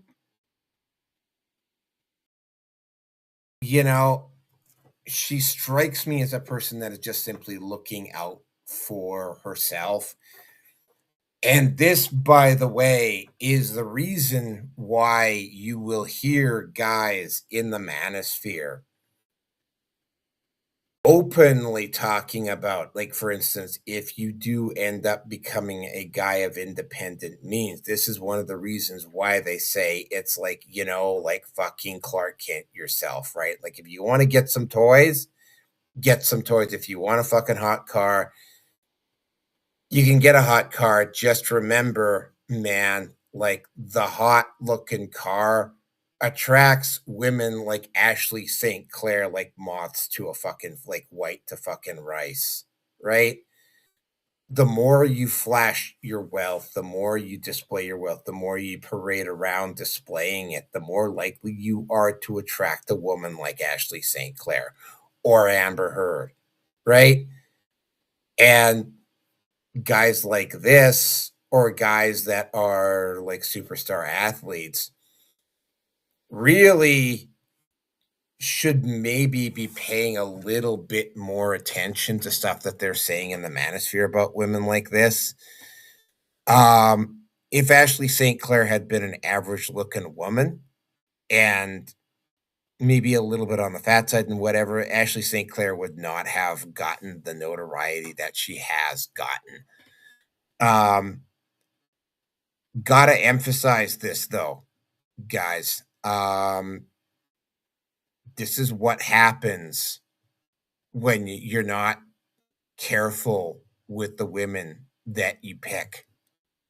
You end up with an Ashley St. Clair. You end up with an Amber Heard. You end up with a Lauren Southern or a Tommy Lahren, or I could go on and on, or like a huge percentage of the women that you see on Fresh and Fit and the Whatever podcast. These are the types of women that you will end up with if you don't know, if you're not educating yourself, if you're not learning the skills on how to fucking spot the fucking gold digger before you get involved with a gold digger. And I actually have actually was going to do a video on the gold digger. And like, I mean, to a certain degree, having a gold digger for a fucking girlfriend is, in a way, even more, to somewhat, in a weird kind of way, is even more refreshing than having just a normal girl. Because at least with the gold digger,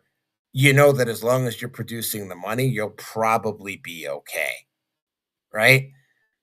Now, the issue with both of these women is that in both cases, there were scores of men that were completely willing to sell themselves out and to make themselves look like and there's a lot of men like this, right? In fact, there's 2 or 3 podcasts that actually feed into this faction of the male population that are completely willing to sell themselves out and make themselves look like complete fucking idiots on the 0.0000002 fucking percent possibility that they might get fucking laid out of it.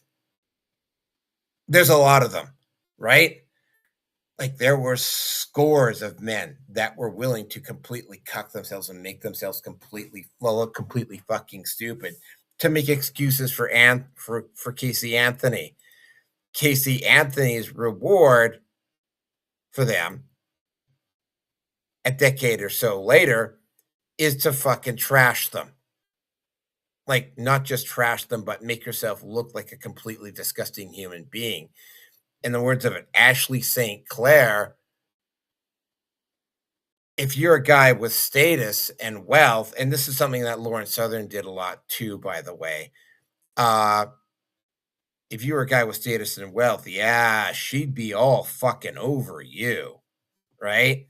But it's like, yeah, she wouldn't, like, the moment things went bad for her, she moved on to her next grift, and she didn't even think fucking twice about whether she was contradicting herself or whether she was being a decent human being or whatever. Like, she was out for herself, period, in the fucking story. And you know what? Elon Musk should have fucking known better, but he didn't. Right? If there is a lesson, there's lessons here that I think need to be said to the general male population here, right? Do not sell out your fucking integrity just because the fucking woman is hot, right?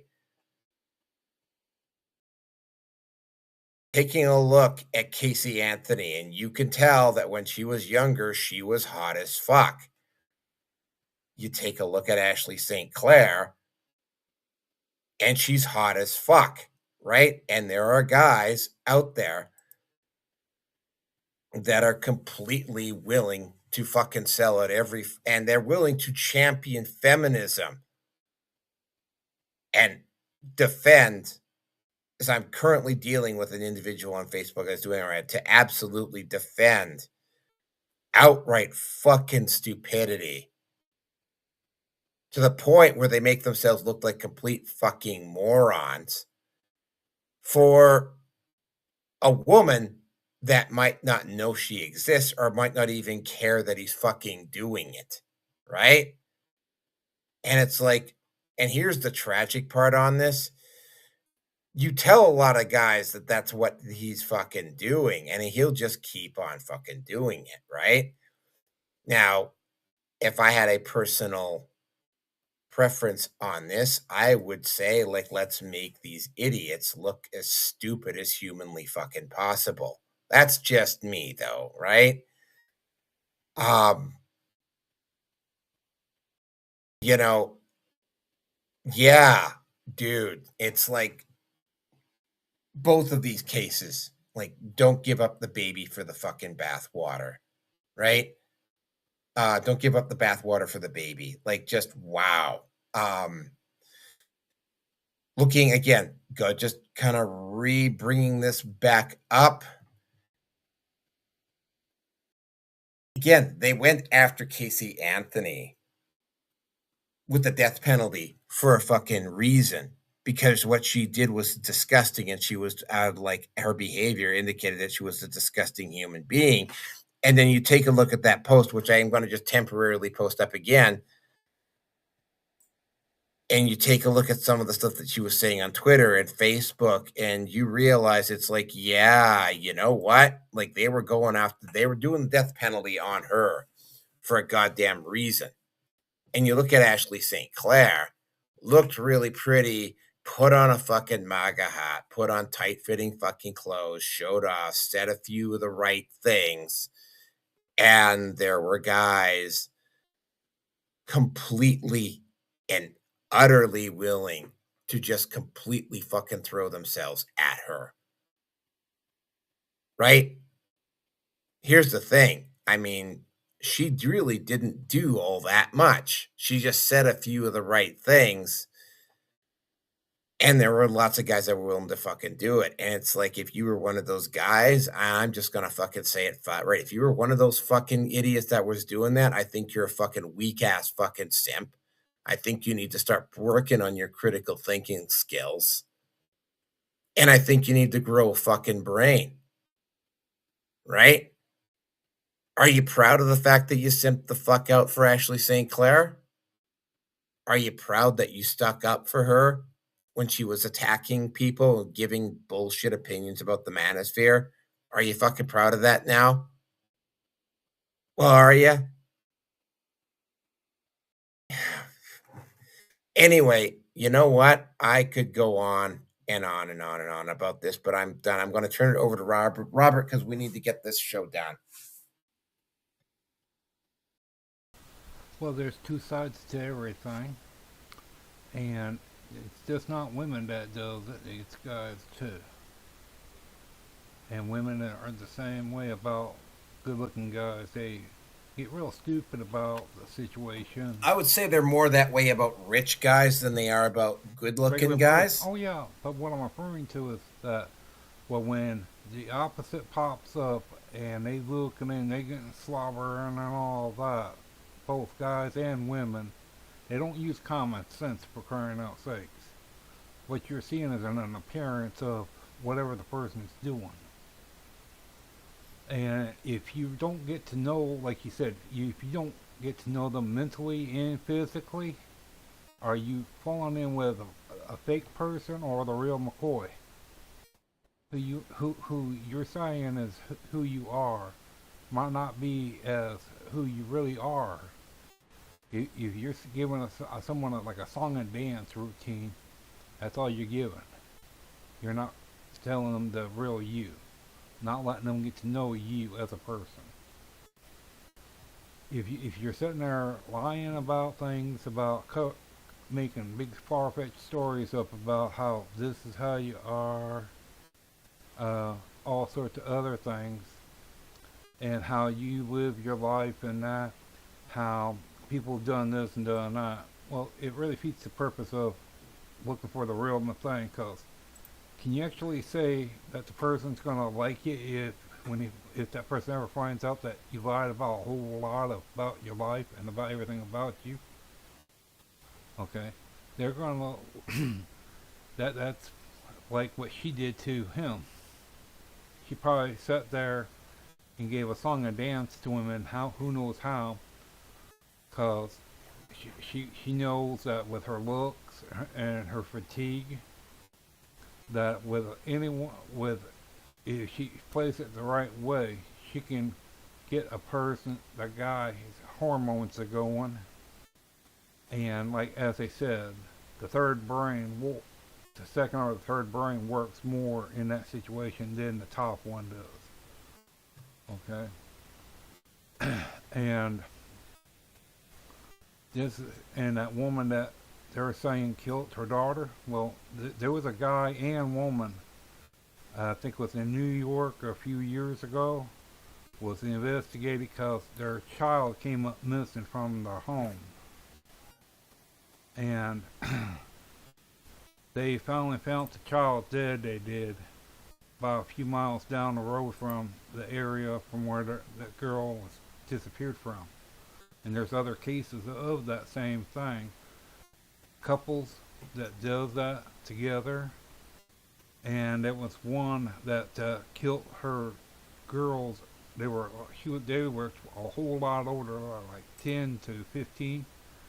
She killed them to be with the guy that made the statement about he won't be with her, because she has children. He doesn't want to be with someone that has children. So she goes and kills her children over that. And that's how sad the set of a person's mind is. Don't bother getting to know the person mentally, who they are, how they handle situations and all that. But then when things blows up in their face, that you always hear how, I never would have thought about how they were. But if you can't wait to find out how they are about in a year or 2 years, get to know them all in the important ways. Then when things do come up where people get hurt, or your kids or you get hurt, because you rushed into a situation that you could have waited to find out, and find out like who he is about from friends or his family members. If you're that close, that person's close to, and you can always find out just by bringing up conversation about the person. And that's the way how they respond to the question that you ask says a lot without saying it. There's signs to it as well. Sweatiness, eye bulging, and there's a lot of cases of couples killing kids, guys doing the same thing, and with her, and like however they met together, okay, that had to be a real high up place, because she's a model, ain't she? Yeah. And for her to meet him, what up-class place where he was at, where models are at, okay, and models, they got that reputation, and you as a person knows that type of reputation that you can get into by, you can always bump, if you meet a model, there's a good possibility something could happen. You can meet them, things maybe not. But you should know, like with anyone, like with me, okay, even if I am, like, okay, and if a good-looking woman pops up and starts talking to me, I'm gonna be a little bit like, okay, what's up now? Don't get me wrong, it's good to have a good-looking woman talk to you. But if you're sitting in a room for like 2 to 3 for quite a long amount of days and years and all that, and mysteriously a good-looking person pops up, wants to get to know you, you always say, okay, good. But you're always going to be in the back of your mind is, what's up? Because you're going to be a little bit on the cautious side, because when have your luck ever turned into a thing of a good-looking woman is actually wanting to get to know you as a person? Okay? Okay, well, it has happened to me, but yeah, I get your Yeah. point. Is there anything else you need to add? Or is that it? Well, there's a few. The thing of it is with that one, and he was in office. He was on the news, and some guy made a comment about his boy's mother, and he jumped up and said, and point blank told the person, "You don't be talking about my child's mother in that way." Tone, okay. That was on our news about that. So things ain't all what she's trying to make it out to be in on that. Okay, throwing him under the tire or whatever. Because if he's willing to stand up on national TV on the news thing, because a person made a statement about his child and he offended her, it's because that person made a statement about his mother. It can't be too rough or however, because for him to do that for her, there's just no way. Because if there was hurt feelings and all that to the point where you wouldn't care what someone says about someone, as long as they didn't go off about just attacking your child, they attacked her, you wouldn't have stand up and protect her, as much as you would. But he did. And the thing of it is, that woman that killed her child, okay, was she married and all that for her to feel? No, like she was a single mom. Her whole life? I have married? no idea. Okay. But I mean, it was like she was not living with the father of the child when this happened. Because there was, okay, because that's the thing. Find out more about it, because it sounds like this one woman killed her because she didn't want to put up, raise a child anymore, and she killed it. Yeah, that's exactly what it looks yeah, like. But it was another woman as well that did that. Yeah, I don't know. Well, if I mean, the it's same like one. that's exactly what it looks like. Yeah. And it's like, I mean, people were willing to cut Casey Anthony slack at the time because she was hot. And then she goes and says this stuff later on, and it's just vile and hateful and disgusting. Yeah. And it tracks with exactly what fucking happened back in 2008, right? Like it's consistent with the character of somebody who would do something like that, which is why she's having to go back under fucking ground again, because it's like, oops, right? Anyway, are you? Is that it for you? Because we still we're over 4 hours, and we need Roger to finish this up. So, Roger, you're up. Well, I mean, for me personally, I see it like this: when it comes to what's her face? I forgot her damn name again. It's Casey Anthony. Casey Anthony. I remember that case, and it was actually pretty disgusting. And Robert is right. There are more. There's about 2 or 3 other cases afterwards that kind of similar. But this one was really, really fucking bad because when the cops found her, I believe she was at a party. She was literally having a party with her freaking boyfriend and having a good old time when it was going on. And not only did she freaking do that, but after freaking they found the body, she came out with her bullshit freaking alibi, or actually accusation. She blamed her freaking dad for doing it. Her dad ended up having to freaking go on live TV with freaking her mother, and they both did a lie detector test because what her story was that the baby drowned in a freaking pool, and instead of calling the police, freaking her father wanted to cover it up and hid the body because they found the body like just a little bit of a distance away from her father's house because that's where she was living at, was her mom and dad's house. And she disappeared.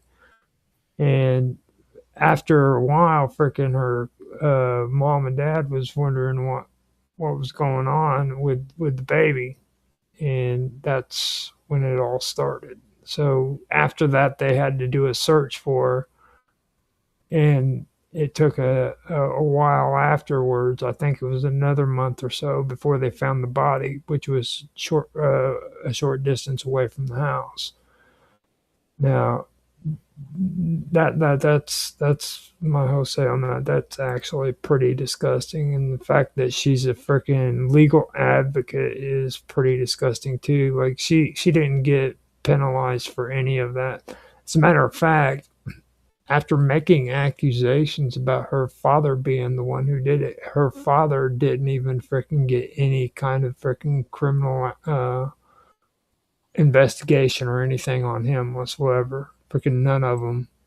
That baby ended up dead, and nobody was held accountable for it, even if she was telling the truth or not. You know, this kind of goes with the O.J. Simpson thing too. You know, they were so dead set on believing that freaking O.J. Simpson was guilty that they didn't continue the investigation. They just left it go. Well, what if there was another murder? You know, no, you just don't leave cases like that freaking unsolved. I'm completely against that.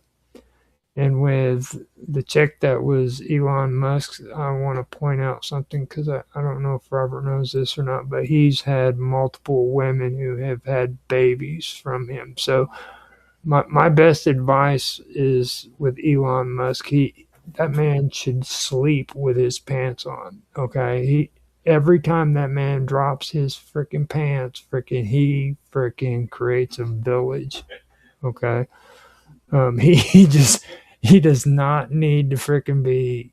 He does not need to be taking his pants off. That's all I gotta say. All right, so that concludes. We went over 4 hours again. There was a lot of heavy topics tonight, though. Right, there were definitely a lot of heavy topics tonight, so maybe I shouldn't be overly surprised about that. That concludes the show for tonight. I have to go, among other things, I have to go to the bathroom and I have to eat because we did go over 4 hours here.